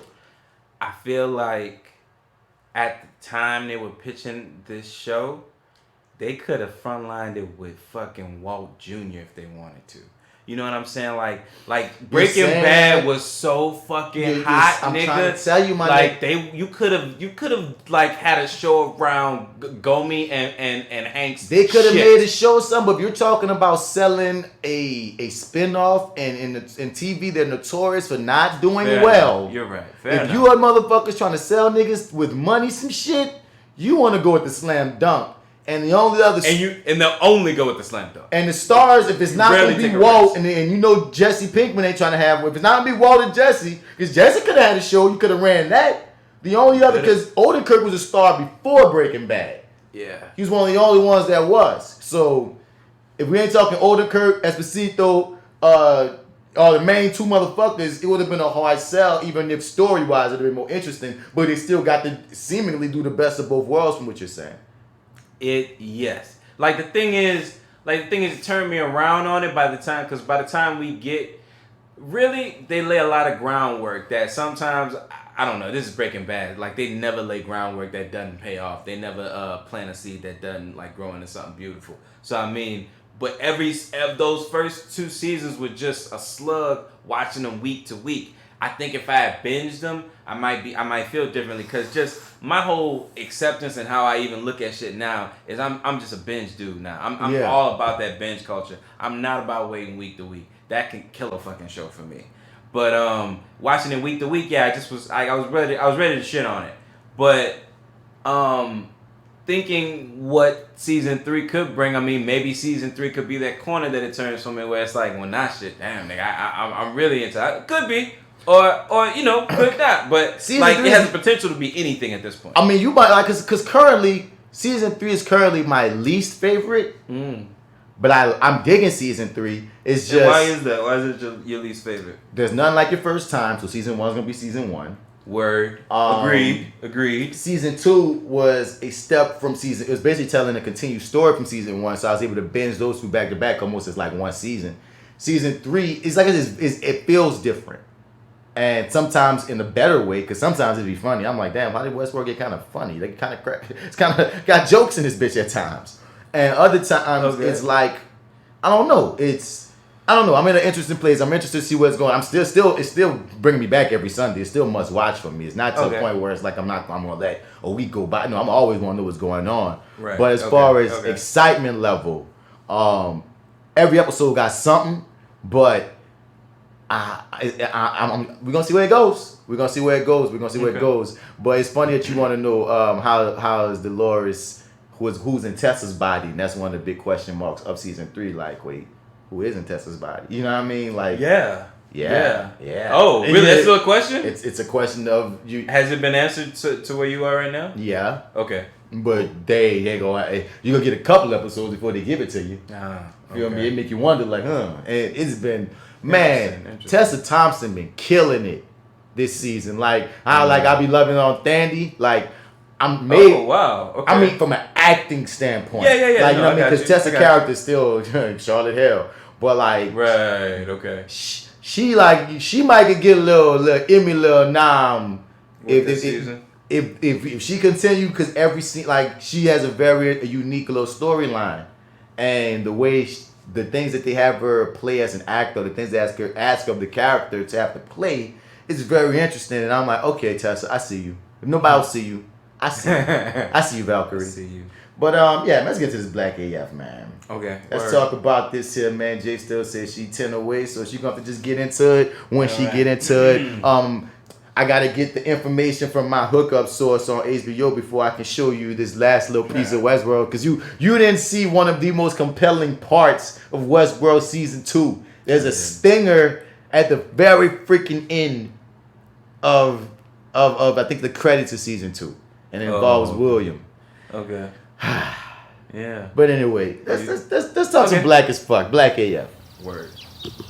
Hey guys. KB, what's up, dog? Thank you guys for hopping on this call. I think we have to be able to talk honestly if we want our art to progress. What do you think about my show, Blackish? It's fine. Blackish seems to tap into the hearts and minds of 55-year-old white women. Guess there was no ride-along too. Whoa, is that what we're doing now? Dude, you literally say no to nothing. I probably would have said no to night school. Oh, I'm sorry. Night school made $100 million, so you'd have been saying no to that, sir. So I'm making this documentary about my family. And they kind of stick out. Just keep this long and loose. I want you to catch everything. There's a lot of us. And these are our parents. Let's go. It's just a day for you, Mommy. You're such a bad mom. Whatever question you ask, the answer is because of slavery. It's my North Star. The chains, the cars. I begged him not to get it. Begged him. She said she begged me? Now, I swear to God, if you don't buy this shit, I will go somebody with this exact same car. That's how I felt. When you were a mixed mother, you were constantly tested on your blackness. Name the Fab Five. Name the Jackson Five. Name all the members of the Wayans family. Do you know? No. Mom, come on. You're the whitest person I know. Hey, at least if you're gonna shoot a gun, shoot it like that. Have you ever seen Boys in the Hood? Let's go. I mean, we might argue. Great earrings. What are those, door knockers? Amongst ourselves. Remind me to change my will. But if you come for our family, hi, babe. Hey, Mom. Look at that hair, purple. You're gonna get that smoke. So hip hop, girl. Liddy. You don't want that smoke. Anyway, what were you saying about your tiny house with no electricity? Blah, blah, blah. Wow. What is all this? Just little swag bags for kids at the party. Samsung watches, earbuds, Fendi keychains? Are the kids Golden Globe nominees? Just little knickknacks. Relax, dude. That's crazy. This would be a great place to play Count the Black People. That'll be a very short game. Incredibly short. I needed some shit with some bop in it. Hey, what's up, cuz? Wanna holler at you about something. Look, my life, that shit like a movie. It's like Deep Cover meets Juwanna Man. It's your classic comedy about a man putting on a wig. Tootsie, Something Like It Hot. Miss Doubtfire. Rest in peace, Robin Williams. I mean, it like ever since Baby on Baby drop, man. Ever since Baby on Baby drop. And we probably would have caught it right when J.Steel walked in. I would have been mad. I feel you. We need this. Boom. All right. First impressions. Black AF, black as fuck, what have you. I'm gonna let you go first, sir, because every time I mention this show, you make a face. Right. And one thing I will laugh. I'm conflicted in my body about one it. trippy part about this show for me currently is the divisiveness. Like on my social media timeline, it's a split. Like it's not even no in betweens. It's like a lot of people I follow either absolutely love this show or absolutely don't fuck with it. Wow. So it's like, and I'm more curious about the folks who don't fuck with it. Really, actually, I can see fucking with it. I think on the most part, but like not just not fucking with it at all. They don't like it. Yeah, just like not even falling in the middle. Just like I just don't like this. Okay, I might have some people fall in the middle. Yeah, but even even the people that fall in the middle, they're like, but I like it though, or I don't fuck with it. You know what I mean? So they still try to. You know what I mean? It's iffy. It's like because you'll get one person like there's the most extreme person like that shit trash, but a lot of people be like it's not for me. Or I didn't find it funny, or like you know what I mean. You have levels of not fucking with it on down to versus everybody's extreme fuck it or everybody's extreme love. There's levels to it, but there's a side being chosen, and it's not the like slam dunk or the epic failure on either regard. Word. And really, it's a success. It's been freaking in the trending top 10 on Netflix for like since it dropped. So technically, I feel like it's a technical success. But it's very interesting for a show to be called blackAF, for it to be sitting so mixed-ish with the black crowd. I saw what you did. I see why. I can see why. I mean, to me, and I think even to the point, maybe by the time we got to the end, I feel like this show is the love child, and I don't know if we said this or where I think we maybe said this in our long conversation with Eric and I mean, you're probably about to see what everyone says with this love child of. Go on. Yeah, it's the love child of Blackish and Modern Family. Modern Family with some spices of Curb Your Enthusiasm. With some spices of Curb Your Enthusiasm, right? Okay, with Curb Your Enthusiasm being the influential uncle, and he's gone on record saying that that's an influence of the show. It's very obvious, but continue. Yeah, it feels like this is a show. Like, let's say that this is a diverse show, right? If the show is a person, it'd be diverse. Mom's white, dad's black, right? Let's just say that, and it feels like through the as we watch the development. Mom's not white. Mom's not white. Mom's not white. Dad's no. I mean theoretically, like I'm just no. Oh, you said some other show. Show. No. I'm saying let's just theoretically. I'm going on like a metaphorical thing here. Yeah. Like so let's just say for example that this show's one of the parents is white, right, and the descendant is this mixed child, which is black as fuck, and it seems as though that's what you're trying saying. You're saying that the black daddy is blackish and the white mom is Modern Family. Right, exactly. That's blackAF. And black as fuck is trying to decide which side it identifies with as we go through each show, and it just doesn't seem like it's quite made a decision by the time we get to the last show. But to me, in my opinion, as a whole, I don't know if I would want a season 2. This is a show that I probably would have made it through the first episode and probably put this down and not gone back to it for a while. If it wasn't for us talking about it, I think I probably wouldn't have finished it as soon as I did. Do you like Blackish? Yes. Do you like Modern Family?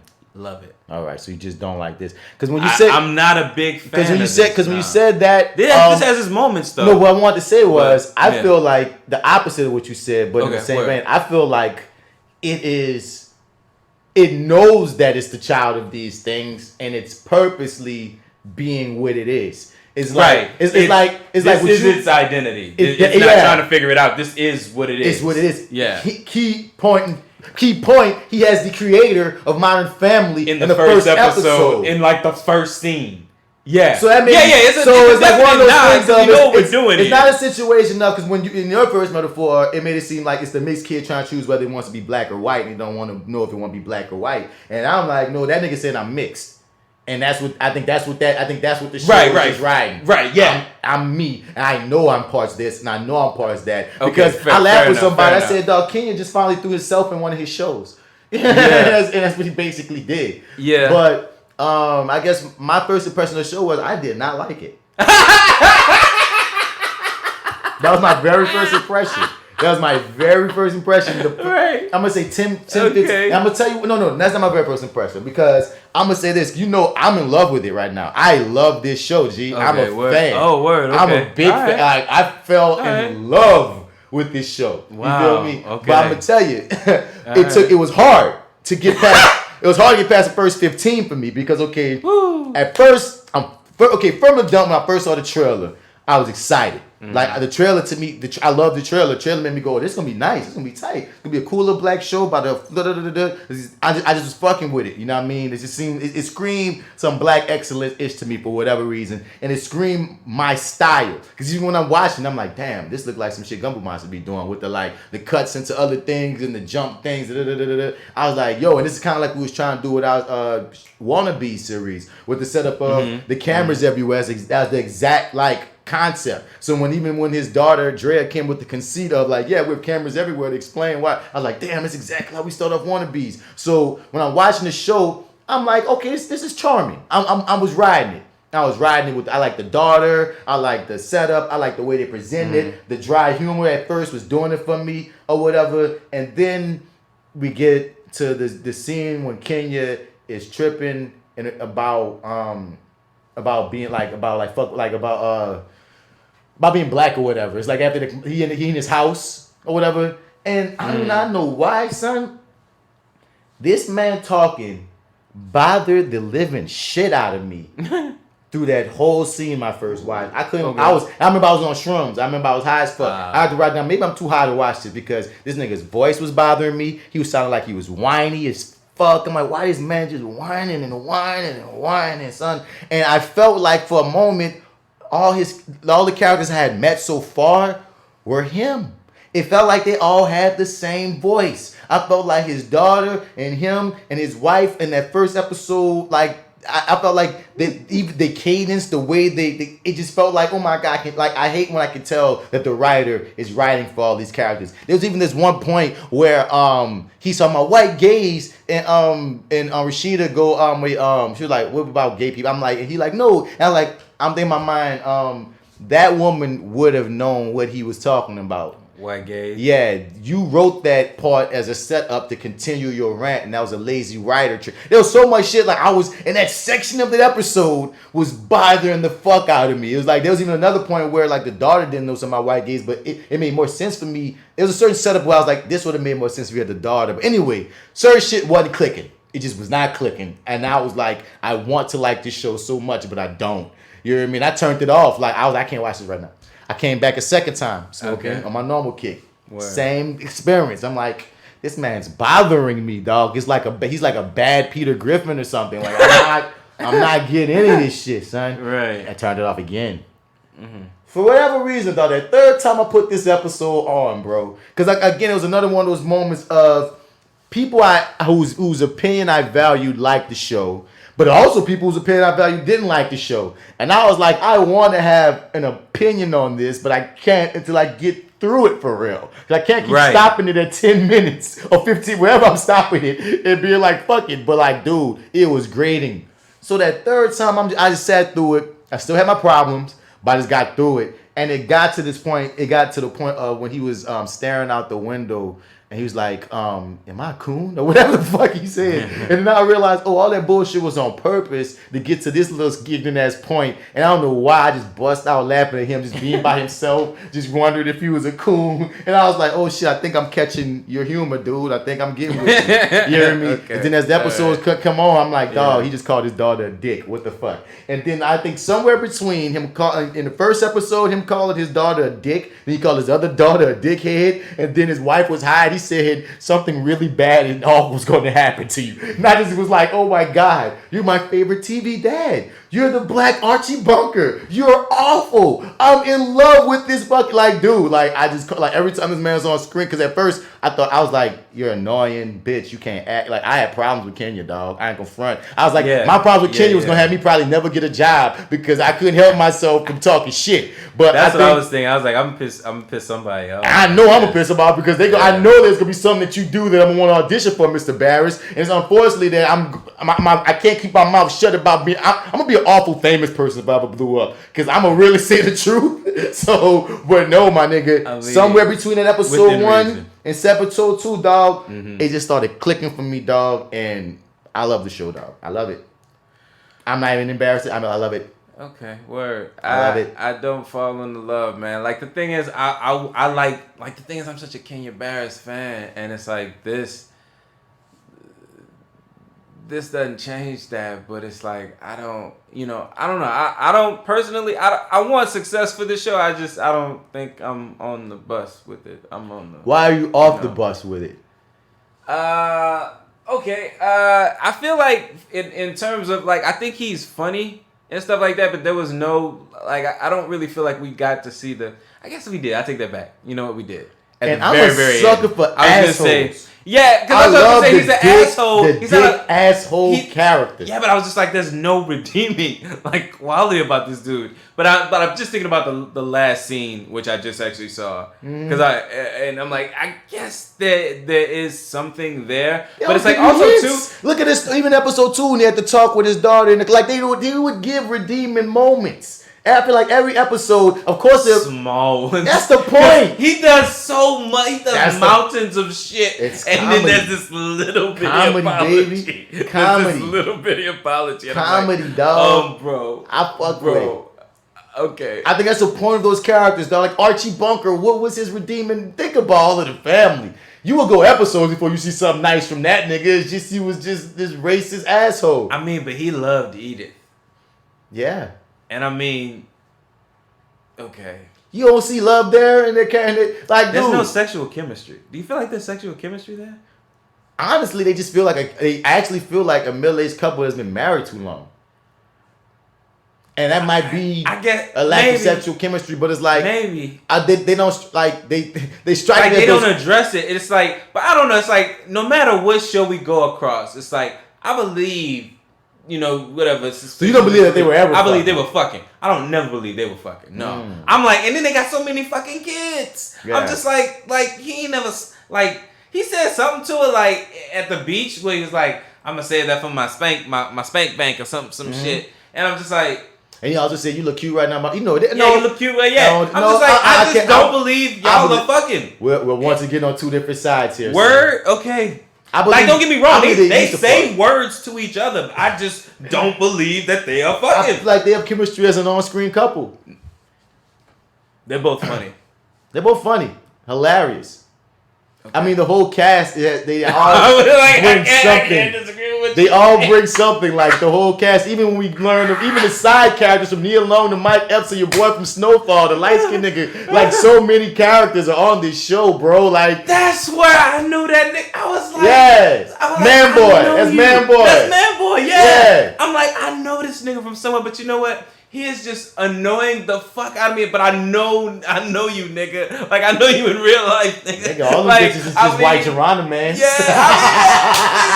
White Geronimo, man. But like, how this nigga blew this nigga mind by just saying like, it's just a black Geronimo. It's a white Geronimo, man. I'm like, and then that nigga was like, oh shit, you right. Like he fucking like he blew his fucking mind. But some made a point. With that one, right? But it was real though. It was real. A lot of times though, white people never had that idea before that moment. But that was the whole point of the episode. Is that my favorite? Because my favorite episode is episode 5. It was my favorite episode. My favorite episode is episode 5, the one Tyler Perry pop up and shit. That was my favorite episode. That was the exact same episode when they were talking about you.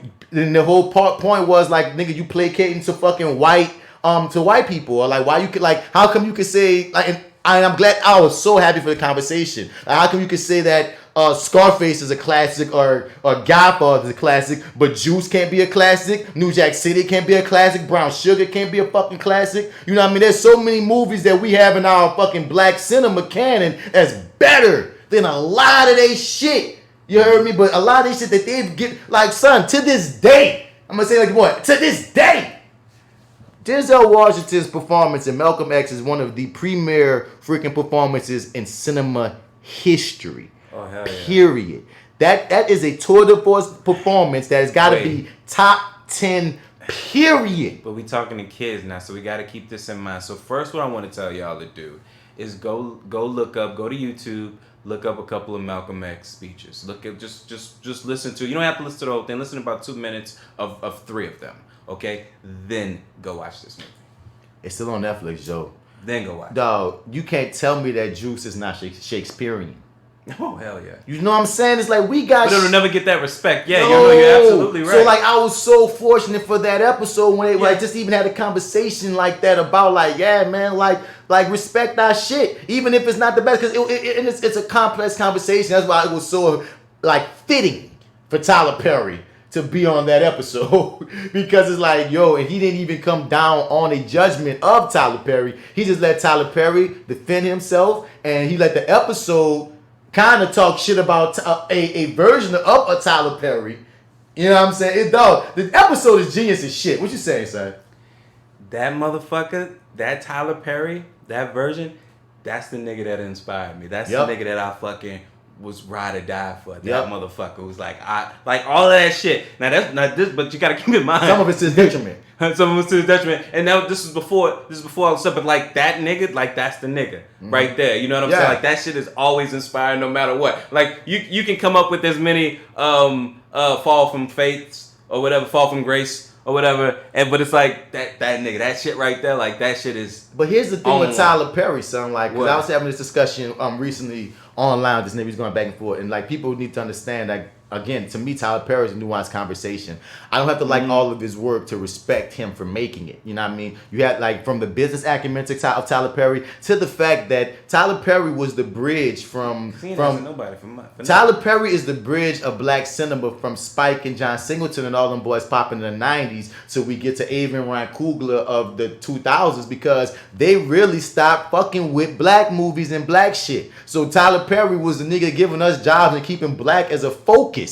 They have the random black movie every now and then, but he was the only one consistently showing that this is a market. So I will always be like, nah, son, there's a place for Tyler Perry. It's just we be wanting better of Tyler Perry because we like Tyler Perry. You're such a powerhouse, my nigga. You could really be a Disney. You could be a Disney. If you stop trying to have to write everything and produce and direct everything and do everything, if you really just let the reins go, you have this big ass fucking studio, you make that studio mainly black works, and you just give all these young black creators and writers and directors the opportunity. You handpick them, like nigga, whoever you need to do your due diligence, whatever you need to do. You talk about a dynasty? Come on. You know what I'm saying? Because this one nigga, fucking dream because we was going back and forth. There's this article where Harry was saying that Tyler Perry shouldn't be writing no show called Sisters because he's not a sister. And I'm like, I feel like there's truth in that. Like, yes, we do know that men can write shit for women, women can write shit for men, white people can write shit for black people can write shit for white people. That's all fine and motherfucking dandy, dog. But when you're talking about a group telling their own experience, me as a black man can't tell a black female experience better than a black female could, no more than a white person could tell my experience, or vice versa. That you can be an amazing writer, but you still should go. You know what I mean? You still should go to the source if there is a possibility. I was going to say that I believe Kenya Barris wrote Girls Trip. He did? It says he's a writer. I believe he's a co-writer. He's a co-writer. I was going to say. Yeah. I don't believe he's the only writer. And then you got taken on Girls Trip. A lot of them women, like, there's a lot of improv going on. Right, yeah, there's a lot of improv going on, son, with them women. You know what I'm saying? But, and another thing is this, too. Like, it's a nuanced, I'm going to keep saying nuance, but it's a layered conversation because there's some people that prove to be just amazing writers, period. Like a friend of mine brought up Susan Lloyd Parks. You don't read Top Dog. You don't read anything from her, and she writes great for men. You know what I'm saying? And I was trying to also explain, like, no, I'm not saying that it can't be done. We've been proven many times that it can be done. Yeah. But what I am saying is if there's an opportunity, if you're going to write a show called Sisters about the black female millennial experience, it would serve your project better to have black female millennials also on the writing team, also giving you their voice, their experience. Otherwise, your show probably wouldn't be getting middling reviews. So someone came and was like basically saying, well, that man's successful. He doing this thing. Nobody shouldn't be able to tell him nothing, Lil Rel to shut up. And I'm like, son, at a point, we got to stop acting like critique is just hate. You know what I'm saying? Just because right, exactly. Just because he's successful don't mean that there's no space that a nigga could be like lovingly, constructively be like, but this would help it. If Lil Rel just said, fuck Tyler Perry, his shit whack, then I feel you being like, man, Lil Rel, shut up, man, you ain't doing nothing constructive. But if a nigga making an actual point that makes sense, we should be able to tell our people a way to make things greater because, again, it can always be greater. Right. Feel me? So I love so many parts of episode 5. That was really my favorite episode. One. Yeah, I ride with that one. That's the, like, if I was to tell, because you could really, in my personal opinion, you could kind of, with the little bit of knowledge that you have, just jump into episode 5 without, like, seeing the other episodes. Because, like, it follows a certain format that it's adaptable. The beauty of this show on some shit is you could probably jump into anything but the last 2 episodes blind and just watch the motherfucker. You know what I'm saying? But also, I think the beauty of this show is when you get to the last 2 episodes, when you scan your brain about what you've been watching, they have been building up to the problems that are in the last couple episodes. It's like, but it's been slick, though. Right, okay. All right, I'll agree with that. You know what I'm saying? I think that they're cute together. I just don't believe they're fucking. But also too, I did walk into this show with expectations because, you know, while I do like blackAF, I don't watch that religiously. But whenever it's on, I do, and I always enjoy it. Yeah, you know, I never not enjoy it. Right? That's that Issa's on that episode 5. Yeah, reaction like, I like blackAF. You know, I like black families and stuff. You know.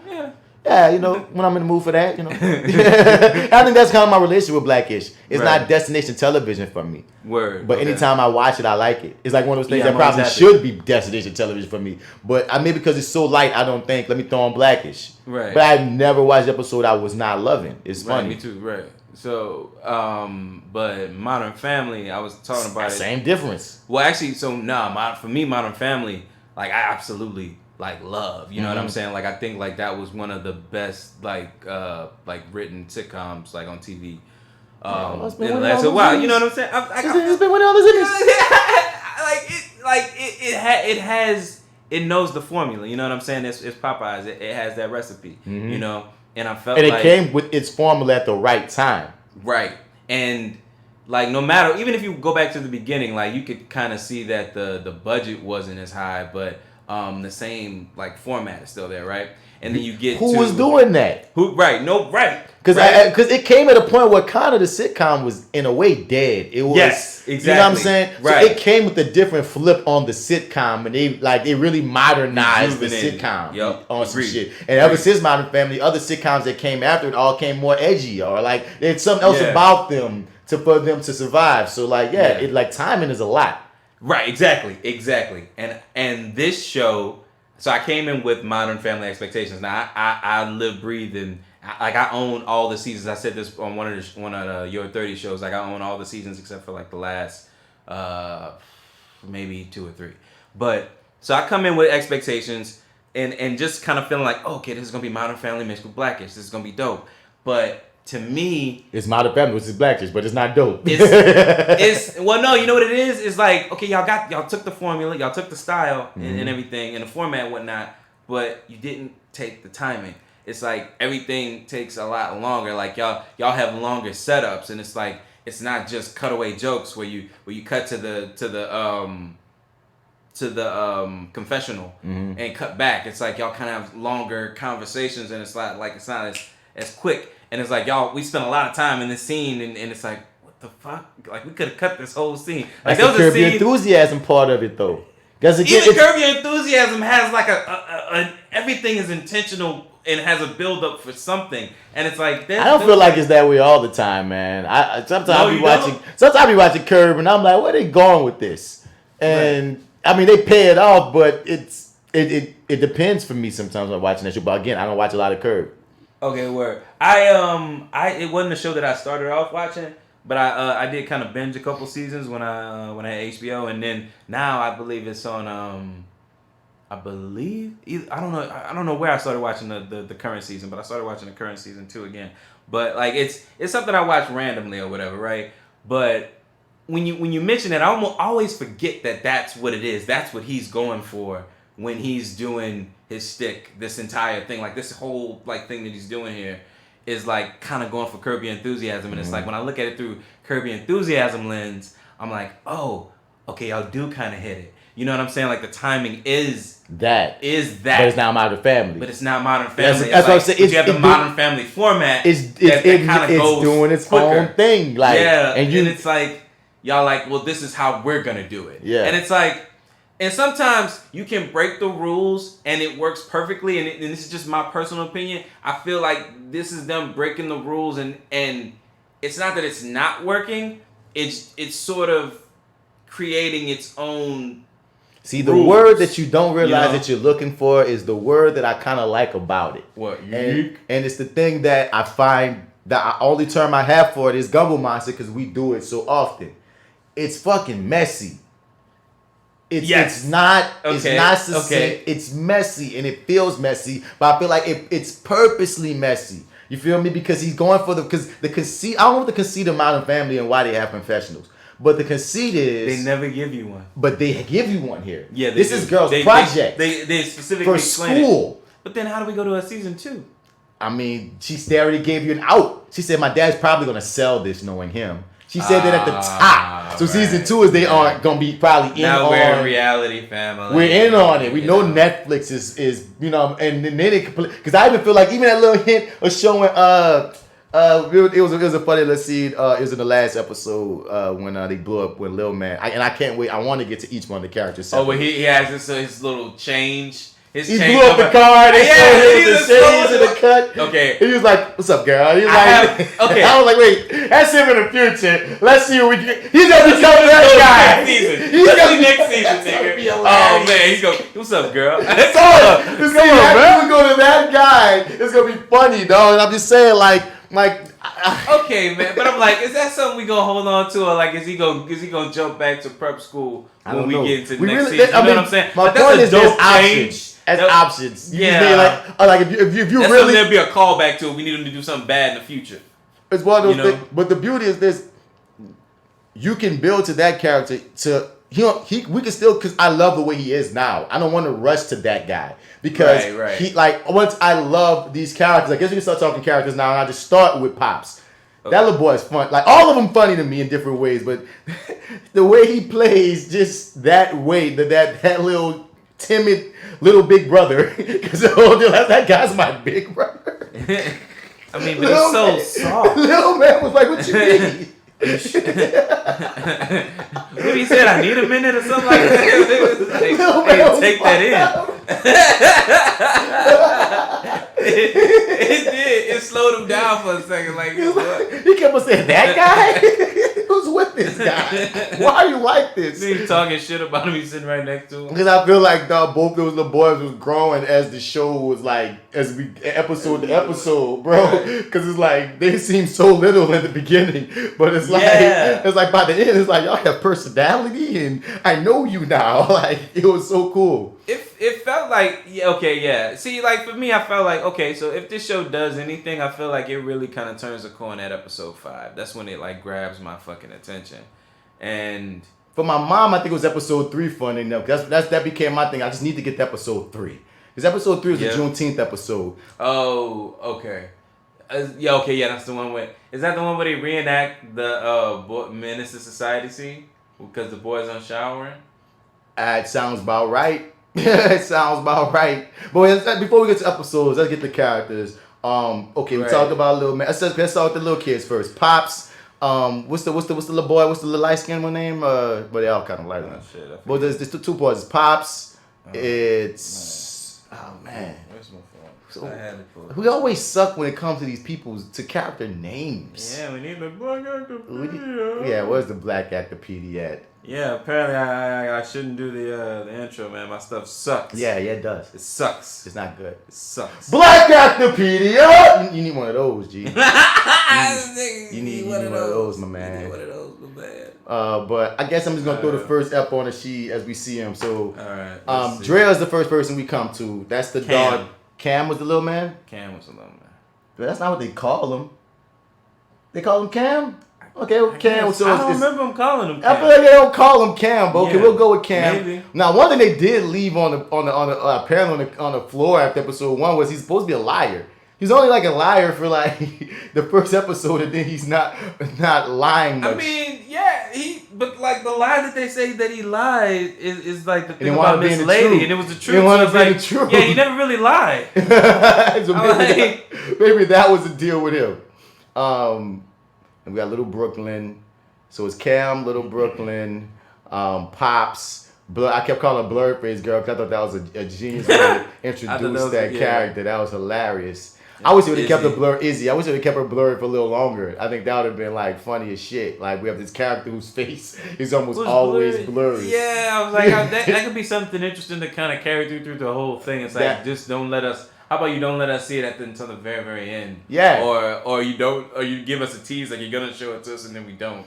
It just would have been a very funny conceit to have a character who she's not with it. She never signed off on any of this shit. And that's something I would have went with too. You know what I mean? Like I would have allowed it. They wanted to make the little girl a star. Which she's a pretty little girl. She's doing the thing. You know what I mean? That's a hard thing for actor. That's a sucky thing to sign up for. Especially a kid actor have to cut. Even though as a show it probably would have been better for the show. But I can't. Who am I, fucking Wilson? Like what the? I can't Wilson. Show my face. I'm Wilson. What type of shit is this? I'm Wilson. No thanks. Yeah. So, but her character, and she has her own identity. Yeah. Little Izzy. She's just over everything. She seems more scarier in the beginning, and then she kind of I don't know. She kind of warms up. She warms up to me. Yeah. I'm not as she's not as scary as they make her out to be as we go along. But like I said, it like everybody kind of finds their groove. I think. I don't know after episode 5. I think they find their groove. I won't say 5 because it's 5 of 8. It took them to 5 of 8. You see, that's just you a little petty shady ass. Like, when they get 2/3 into the show. I got moments, bro, but I'm just like, don't get me wrong. Like, I can have a whole bunch of moments, but it's just like, for me, that was what I sort of signed up for too. Cause like the whole the trailer and stuff kind of sells you on that moment that happens in that episode. It's like that's what I kind of came there for. And then to have the actual scene be so much better than what they gave you in the trailer, I was like, shit, this is all right. You know what? Fuck it. Money said, Ava, okay, everything is now about this powerful shit, Ava. Okay, like. I mean, you're so historic. Everything has to be my history with you. Oh shit! They were stinging each other. Oh shit! Dude. They fucking for real right now. Oh son, damn. They was stinging each other, son. They was, nigga. You was like, yo, let's talk writers for Girls Trip 2. His name Cam just dropped out. Oh yeah, it does say Cam. Cam says Cam never has it, but swears he does. Cam, look at adorable ass badass kid. But man. Every kid has an identity. I like Drea, Chloe. Where was Chloe from? The oldest daughter. What you mean? Where was she from? I've seen that actor on something. I went to IMDb and I ain't seen none of this shit. I've seen her something too. But when I went to IMDb, I haven't seen any of the things. Yeah, but she's so familiar to me. I don't know why. She has a face, yeah. But I thought she was another actress actually, and I can't think of which one it is now. But I thought she was someone else, and that wasn't her. So, you know what it is? That the chick from no, because she's too old to be her. That's not. Never mind. I can't be it. And she's such that daughter that went to college first, and she has her moments. There's sometimes where she's just so warm and has everything, the right things to say, and there's other times where she's a complete bitch. Like the thing about all these characters is like they all have those moments of likability. Like I even like in the first episode when Dre had to say, "Am I an asshole?" Like, yep, you're saying some asshole shit right now, you spoiled little girl, but you're still likable. But like the whole family rock. I think Rashida Jones is like, she has me joked out every rip. I was just big up in how amazing I thought Kenya was after I got into his tone. Because I gotta say again, I wasn't on board. But I felt like, man, like Rashida. I was with Rashida from the beginning. Like I just was rocking with her from jump. I grew to get into her character. It was sort of like, I don't know, it felt weird because like it looked on the surface like she was a good mom, but it's like the whole joke is about how she's a terrible mom. She doesn't really do anything, but it's like it's kind of how I looked early on. It's just something that I don't. But it's Kenya's perspective that she's a terrible mom. Because remember, she always knows all the tea. She feels like she feels like she's not the best mom she can be. And Kenya give us shit saying that she's terrible, but he's an asshole, unreliable narrator. But if you look at what they present, the kids, every time something going down. Did you know about this? She always knows. Yeah, fair enough. She always knows. Yeah. Dre even says you my hero. It's just like, you know what I mean? So there's those moments. That's not what it looks like. Even when they go out places, you don't know their birthdays. Everything. I know the birthdays. I bought all the lunches. Y'all good. I got every lunch compared to specific to your diets. Like, dude, like and the thing is, and that's why when his other issue was, I got a guy. You almost always one up me. I saw that more so than her be a terrible mom. Like when he calls her a terrible mom, it don't ring true for me all the time because I'm like, okay, she do be slacking at times because of the lifestyle that you created. So you have some of that, but we've seen throughout the course of this show that she be on it as far as a lot of what her kids need. It seems like y'all tried to make her look worse more in that one episode than you have for the most of the entirety of the show. Right. It was that one episode you tried to make that joke, but it was like it's not gonna hit the same way because we've been seeing her pretty much be a pretty damn good mom up until this point. Okay, so you know what I'm saying? It does play that way. Yeah, because by comparison, it doesn't make sense. You've been a pretty awful dad by comparison. It's like you've been the worst, and that's part of your charm and the joke for me. Like when you say such and such is my favorite, it's like certain ones you do seem to give more love to. Like honestly, but the mom, she kind of try to be there. But when he told her in their fight, because that was a great natural feeling fight that they had too. Later, like episode 6 might have been when they had the fight in the kitchen. Yeah, and they had the episode. And she was like, most arguments. That was a great line. Of most arguments, they don't really end. They just stop and start up again. I thought that was a poignant thing said. But I'm like, okay, the show has shown us through its entirety that she do be trying to one up this man. She do be doing that shit. You hear me? So I could give him that. Mm-hmm. And you know what I mean? But even her side of the argument of my nigga, like, why you ain't riding with me if you seeing such and such and such? And like, I like that they both had an angle and they both were handling things wrong. Mm-hmm. Right, okay. Fair enough. I don't know how we got on it. How did we even get on there? I don't know how we got on there. But I think we're talking about Rashida. We're talking about her character. Her character. Some people's problem with the show, if I can remember right. Yeah, what were the problems?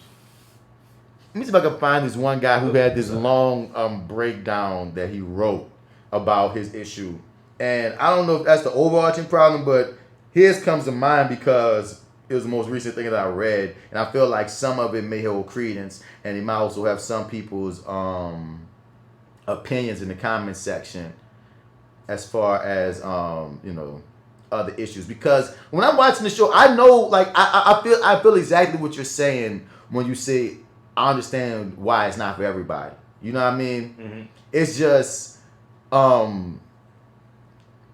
it's one of those things of, I'd rather you tell me I don't like it because it ain't for me, instead of you try to give me like a breakdown about why it suck. Because I'm like, this shit don't suck. It might not be your cup. It might not be your style. But I can't give you suck. And sometimes we be saying things, I feel like we throw that term trash around very lazily these days. Like, very, very lazily, man. I just felt like it was a show that, like, granted, it took some time. It just could have used, like, a little bit more of a tweak up. Like, it's like, I don't know. He was just, he was such a, like, this was all dope. I feel like, I don't know, man. Like, there's just a couple things that maybe could have been explored a little bit more. Or maybe, I don't know. Because, like, this, I don't know. A lot of this show takes place in the house. You know, there's a couple times when we go to the writer's room, the theater and stuff like that. Like, they don't really leave that space very often. It's a Cosby Show. Yeah. Oh, yeah, fair enough. Yeah. And it's just, I don't know, man. Like, everything. Some of that shit, like, sometimes they have everything's the Cosby Show. They had potent conversations sometimes. That's what it is. They had potent conversations sometimes. And then there were just times where it felt like, all right, Kenya, this was a dope try at Curb Your Enthusiasm. Let's try another one. You know what I'm saying? But one thing, but that's the other thing too about his. That's why it's his own thing. I would say because it's Curb Your Enthusiasm, but he's trying to still have the black-ish message that he has in every episode of Black-ish of trying to teach niggas something as well. And Curb Your Enthusiasm don't always go for, like, sometimes I'm like, oh, I see what you're trying to tell me here in this episode. But sometimes on Curb Your Enthusiasm, it was like, it's more like for the joke more so than anything of depth necessarily. You know what I mean? Here, he's trying to have it all. Because I can't, like, because I can see, because I like when he has those, when he hides his teaching moments behind rants. and he put the hip hop music behind it. He has I got some shit I would do, like of the cutaways and of showing like the history. I could see that weighing on certain people watching the show who might not. I want no themes. I don't want to think while I'm watching my comedy, but I like that shit. I like you go watch the show, and there's an episode where they talk about the history of how like black women were made to just, you know what I mean, be like vessels for like. For sexuality, and black girls are looked at as adults all early, and how the media perpetuates that. I like you breaking down the importance of what Juneteenth is, and like, dude, like that type of shit to me is necessary as fuck, and some people that gets in their way. But I'm not saying that's you, but what I'm saying is I think some of your issues that you're coming in with this show is you're trying to find something to identify with, but it only takes a piece of the thing that you're trying to identify with. Because the other piece kind of cancels out the other part of it that you wanted. It's like pulling because again, DNAs. It's Black-ish, Modern Family, and that. And in order for it to still be Black-ish, it can't fully be curved. In order for it to keep some of its curve, it can't fully be Modern Family. It's like that's why I said, dude, it's mixed-ish. It's just, again, I did it. I'm sorry. I went back to the well twice. It's really trying to carve out his own thing. And I feel like shows like this either get appreciated more later or shat on more later. And I really feel like if it does come with a second season and tighten it up, because again, it's not perfect. It got some things that could tighten up. It's going to be one of those things of the first season is going to be appreciated even more so because it continued. I really want it to continue, though. I feel like there's a space for something like this. There is a space for something like this. I want the success of it. I definitely like know that much. I mean, like in terms of like, will I be watching? Slowly, slowly. At least I can go into the second season now. But it's I don't know. Do you think this will be one of the shows since it's so mixed? I mean, do you think there's enough positivity behind this show to garner it to come back like whenever? You think Netflix cares about positivity? Death Note has another part coming out. Bright 2 has another part coming out. It doesn't care about the ratings. They care about the hype. I see it. Nigga, they are in development. If nothing else, they're greenlit. And that's the thing. Some projects get greenlit and the creators be like, fuck it. You think if they give this man more money to do another season, he gonna say no? And I'm more than sure they're gonna give him more money because it's successful. Oh no, I thought they gave him wait. He has a deal, as a matter of fact. I was about to say, doesn't he have like $100 million deal? Yeah, so no, we're going to see more. If we don't see more of this show, we'll see something else by him. But these people have jobs. Yeah, whatever. I wouldn't be sure. At least 2 seasons. My G. I mean, I don't know. See, here's another thing too. It was number 6 last time I checked. I don't know what it is. How are white people receiving this? And I say that not because I personally care how white people receive this. I say it's because when they're at that little part where he was talking about all the awards that Blackish won and how they never got the Emmy, and he said that Emmy was the elusive statue. I said, why should she get an Emmy for this? And depending upon how white people take this in, I wouldn't be surprised if this ironically would be the one that he got the Emmy for. Yeah, I was about to say how ironic. It's 8 episodes. It's succinct. Every episode tells its own. Like, dude, this is some shit that I wouldn't be surprised if it was in the running come Emmy comedy season. Like the comedy section of Emmys for sitcoms, nigga. What sitcom is popping that he don't fucking run right now on a comedy spectrum? He ain't got a whole lot of fucking competition like talking about it that's not his own.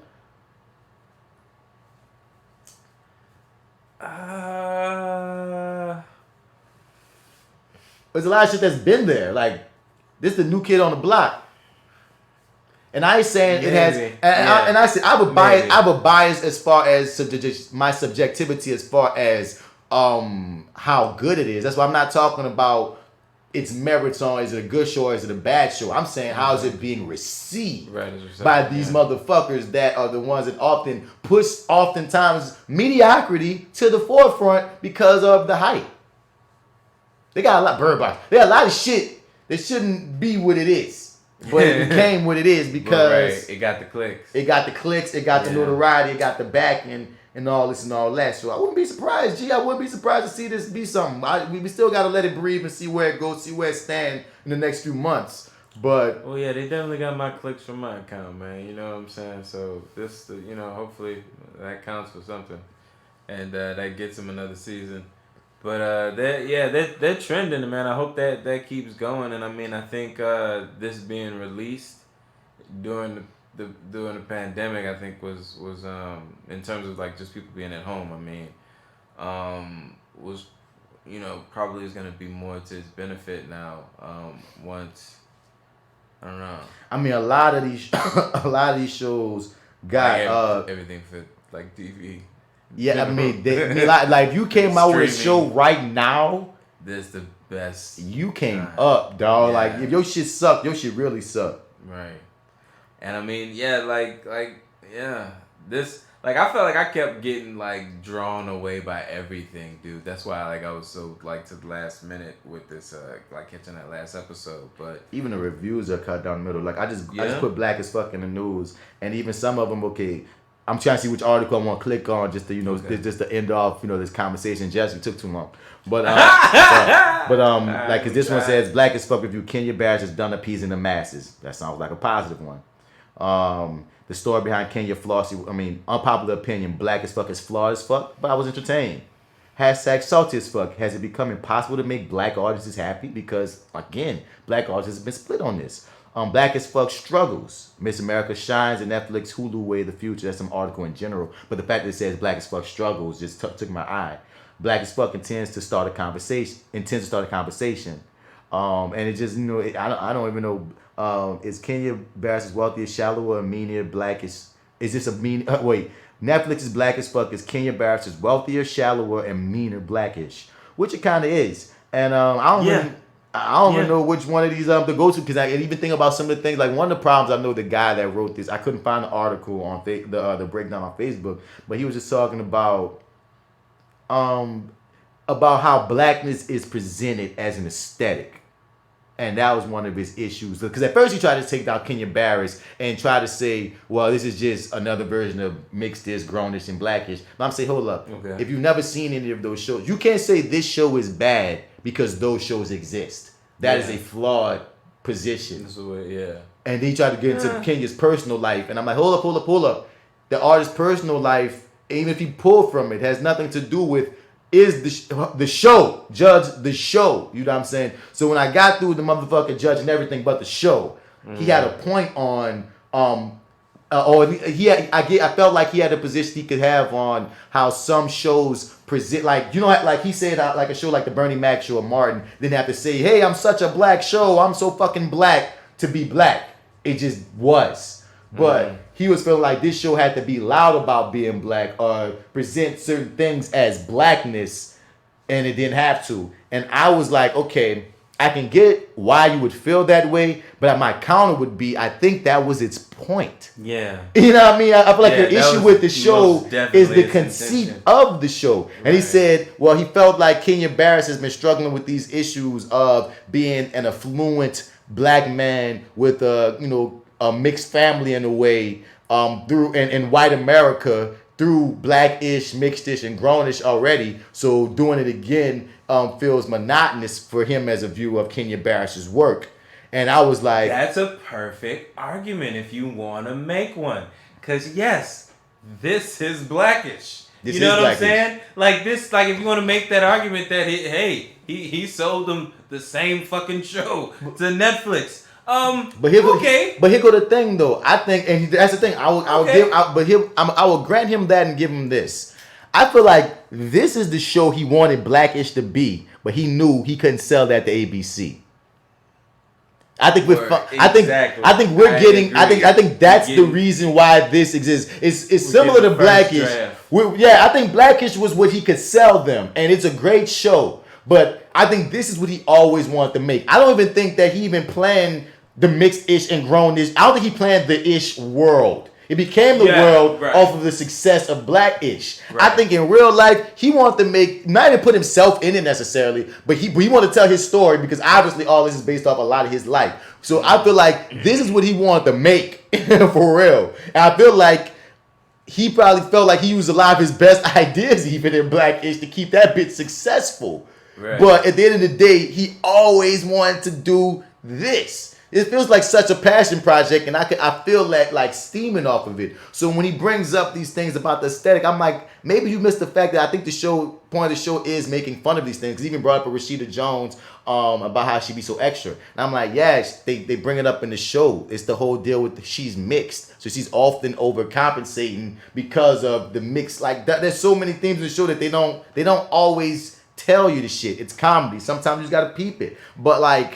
I mean, like, even now that I think about it too, I'm like, I'm sorry, no, finish. I'm sorry. No, all I'm saying is, I'm not saying you can't be a naysayer of the show. It's just, I'd rather be as succinct as the 1 point. He made like 7, 8 points that he thought were points, but of all those 7 or 8, when he wasn't attacking the person, or when he wasn't coming from, like, it didn't really feel like real shit. But those that I mentioned made me feel like, okay, we can talk about this. We can talk about this. We can talk about this. You know what I mean? And even still, if you're frustrated, that some people feel like, you know, if you just feel like, just make a show. Don't even talk about being black. That's your position. That's your position. But that's not that artist's position. It's like when someone tried to tell me about Tyler Perry. I'm not necessarily trying to change Tyler Perry. I'm just wishing that Tyler Perry would, at least even in his own lane, think broader. You know what I'm saying? I ain't saying don't make the movies you make, but if you're gonna make a show about sisters, at least have some sisters in the room. That's not hard. You know what I mean? That's all I'm saying. I'm not gonna tell a nigga that wants to make a show dissecting the black experience, hey, don't make that show, because I've seen you make that show already. Hey, that's that man vibe. Do what you do. As long as it's good. To me it's good, to you it's not. And that's what we're gonna just follow. I also feel like, even like, I don't know, even comparing it to like any of their counterparts. And I've never watched the other two. I only seen Blackish. I haven't seen any episodes of the other issues. Okay. Oh, right. I haven't seen any of the other. I haven't seen Mixed-ish. And I refuse to believe that Grownish is about Blackish. The whole conceit is about the girl in college. I thought it was supposed to be like a different world type of vibe, not because you know what I mean. Because remember his point. Because when the boy point was. This is just like Grownish, Mixes, and Blackish. Well, let's take Grownish out. It's probably maybe like more like Mixed-ish and Blackish, I would think. I've only seen like, nah, man. I think if just to even be fair, let's call it 1 episode of Grownish, full episode from start to finish, and it's just a college version of Blackish. And with a couple kids, and it's like they so it deals with race and all that shit too. Yeah, fair enough. I feel like this is I feel like it's his own thing. Because really. when the dude attack, when his attack on Kenya he keeps on trying to deal with being black family man. That's not, I don't think what Grownish is. No. I've not seen Mixed-ish, but the fact that you have an interracial couple, you might have that in there. But I've never seen it, so I can't fight you. Yeah. But I see is a direct correlation between Blackish and Black as Fuck. But here go my other thing I'm gonna throw at you too. Mm-hmm. So the fuck what? Because of this, we ain't got a lot of projects about shit anyway. So even if there's 10 projects about being a rich black motherfucker with black kids, nigga, that's still how many compared to the whites? Content wise, it's not, you know, and like that's not even a problem. I just feel like it could be, like for me, I feel like it could be a little quicker. It could be a little bit quicker pace. Like they take a lot of time to like set stuff up. Oh no, you see, your issues are from a technical standpoint. If that's you know what I mean, I can respect that more so than you just telling me some shit is trash is all I'm saying. Or trying to grasp at straws as to explain from my nigga, sometimes and they could go with the simplest thing. Sometimes, bro, you might watch something and you just don't like it. And sometimes you watch it and you do, because a friend of mine wrote under his big long dissertation saying, look, bro, I agree with all your points, but I'm still highly entertained by this show. So it's like one of those deals. I was like, you know, I can see the flaws in something and still be like, but it's for me though, and it's just not me. And that's why I'm just gonna land on blackAF. I feel like we didn't run the fucking gambit on it. Yeah, we had our thoughts. I hope success for it. You know, I feel like the trailer, because even if you look at the trailer, shouts out to Chloe's bi boyfriend. That nigga's hilarious. Marquise is fucking funny, son. He is. They have all these characters with these character moments. Like I said, from Mike Epps to Man Boy, from what you call it, to like his ass. These like I love when it shows minor characters, even though Jewish white assistant. Like I love when it shows minor characters still stand out. Shouts out to Neil Long, because at points I'm like Bumper Johnson, Broadway, Bumper Robinson, not Johnson, Bumper Robinson, Broadway. Oh my God. Dog, this man's having a whole nother career type. I remember I showed Jessica, she's like, where I know him from? I like, you gotta know Bumper Robinson. Oh, dude. Bumper Robinson's the guy of the 90s. He bed every one of our crushes. Windsor, anytime they needed a handsome guy to date the girl on the show, you got Bumper. You got Bumper. So when I showed the old picture, she's like, oh my God, that's him. I was like, yeah. He's older now. But now he's a whole different type. I looked up Bumper. He has 151 credits. Apparently, the game. Apparently, at a point, I think it was in 2004 or 5, he kind of stalled out as a freaking on-screen presence. And he started getting fucking prolific in video game and cartoon voiceover work. He got mad cartoon and video game voiceover work, G. Oh, yeah? Like, Buku. Anything good? Anything... I can't remember, but it was just Buku shit. I kept saying, like, Lord, like, this is where the twilight of your career came, but then he's been getting used again a lot recently. There's something else I seen him in. A few other things seen him in, and now he's in this. So I'm like, yo, get your money, black man. Yeah, I've seen him in a few things, too. Hi there. Yeah, your high ass. Look at her. She look high. High as fuck. Hold up. Stop for 1 second. This motherfucker strolling. So you can give your, like, I guess, your thoughts on Black as Fuck. We about to get out of here. Oh, man. With your ass roll up in here late and high. Hi, you guys. I'm not high. Yeah, okay, J.Steel. She couldn't even keep that straight face. So Black as Fuck was Black as Fuck, and I really enjoyed it. Please don't look at me. I'm gonna laugh. Don't look at me. The show was really good, but it wasn't what I expected. I had no idea what I was going into, and I've heard all the hype about it. Of course, I know who Kenya Barris is, but I had no clue that this is how it was. Just from the quick little preview that I quickly saw in passing, I was pleasantly surprised, and it reminds me of a Black Curb Your Enthusiasm. As far as the tone of the show, which is really cool and really different. And it's hilarious for like any listeners right now who've been listening to us go on and on about all these aspects of the show, and then you come on, it's like Curb Your Enthusiasm. Yeah, we agree. It is. I agree. Yeah, it's well, to recap with them. Kind of like Curb Your Enthusiasm. The daddy's a dick, but he's really cool. I like to see all the different types of girls, and I think it's funny when we were watching it. You made an observation. You were like, the little boys got problems, and the little girls kind of on their shit. It's a funny thing. It's like, the girls are very self-sufficient and independent, and the boys all kind of suck. Yeah, kind of like all over the damn place. I don't know. It's just funny to notice that because the girls have their problems. Everybody have problems. Everybody sucks except Brooklyn. But it's just funny, like the boys are like, it's like they're Homer Simpson and Peter Griffin. Exactly. And the girls are a bunch of like, the wives, characters, strong and shit. But yeah, keep going. We've been talking a lot. Anything else? I think it was just I saw a lot of criticism about this online, but I actually liked the dynamics of how they spoke to each other. The family. Yes, I love the way the family spoke. It was very dark, but it was very realistic and just kind of gritty too. Like, I'm happy. I don't know. It was just different. It was different, especially for a Black family, for the fucking daddy to be calling his daughter a dick. Yeah. 2 seconds. I'm like, you know what? I kind of fuck with this. Dude, I keep calling him Archie Bunker. Yeah. He's so Archie Bunker. But overall, I like the show. I'm not gonna repeat things that I'm sure y'all said. Please stop. Bro, I can't talk to a person and not look at them. It's not my fault. We already had the whole conversation about edibles. They even know your history at this point. You weren't even here. Yeah, they know. They know all of it, even the most recent one. They know your history. Yeah, it's life, man. Because we talked about having with Lawrence. It's your fault what happened to Lawrence. Well, it's your fault. Yeah, it's because he follows you. You don't even have no explanation beyond no.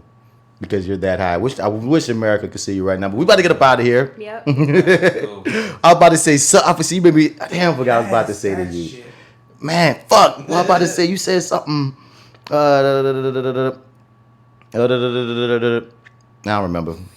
Anyway, yeah, but that was our review. As black as F. You know what I mean? Maybe you fucked with, maybe you didn't. Hope you liked. Oh, I about to ask you this. Oh. All right.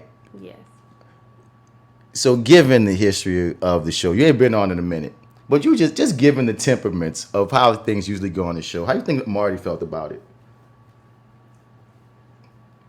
Trying to remember. How do you think Marty felt about it? Just given how Marty is. 50-50, I feel like, I don't know. I feel like when he first saw it, he didn't fuck with it, but he probably likes it. He don't like it. He don't like it. Just like he ain't like Black Panther. Yeah, oh my God. That was just like the he first ain't like. thing that came into my brain. I was like, he ain't like Black Panther. He didn't like Black Dynamite. This is a little different. He ain't like Black Dynamite. Like shit. Damn. Now. Oh, you don't like stuff with black in it. Oh, it's black AF. Wow. If it's black in it, he is not gonna like it the first time. Wow, that's wild. The high one made that notice. Well, Marty. That hurts. Who are you? You have to ask yourself. You ask yourself in the first episode. Are you a coon? You have to ask yourself that. Am I cool? I gotta ask. Am I cool? I don't know, man. But we get out of here, y'all, man. We dig the show. Well, 2/3 of us do. That's and episode 5, man. Marty just says watch only episode 5 and decide from like, there. am I tripping? Am I the only one? Again, it's split. I told you, it's a split. You're just on that other side. Honestly, we're a representative live of what the show is actually getting. You know what I mean? The split up. Some people are very in love with it. Some people have its problems and stuff. So it is what it is. But I'm glad it exists, and I want to just get more black content. They even had that conversation on episode 5 about just we should be allowed to make content, mediocre content, great content, whatever content. More content, the better. That's where I'm at with it. That's where I land. This is that actor guy, Martin Bats Bradford. You can find me at that there. Also at Mr. Bats. Spell that Mr. How you gonna find out a cat for this episode of the Reviewing Dat Show. I'm getting up out here. All right, outside. Is that okay? I want to make sure I was the only one that heard that. I got nervous. Okay.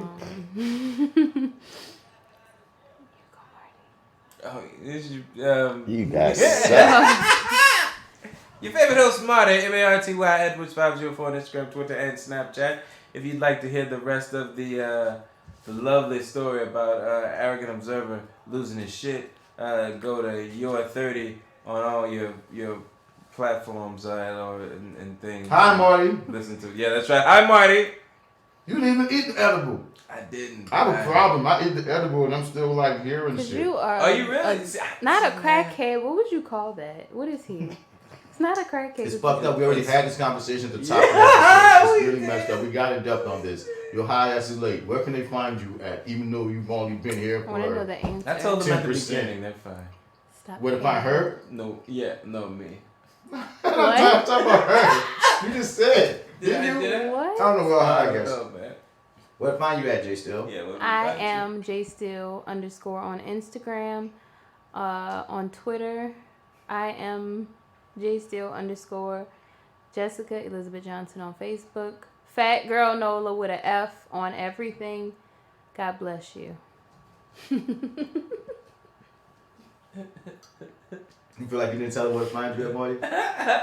You feel like you didn't tell them where to find you? I don't even know, man. Did you talk? Did I? You're Marty on Instagram. MartyEdwards 504 That's on Twitter and snap at the chat. Yeah. You go to lowrainpictures.com and you click on the Your30 tab. Listen to Arrogant Observer talk about how he was high and had needed things. And as always, hit us up at Reviewing Dat. You refer at reviewingdat@gmail.com. You refer it, we review it. That's how we do it. Remember, this is episode 29. This is not episode 29. I'm saying for this, but we getting out of here. She just called out random numbers. 50, 172. She's gonna be like playing football. 32, 33, 52, 99. Hut,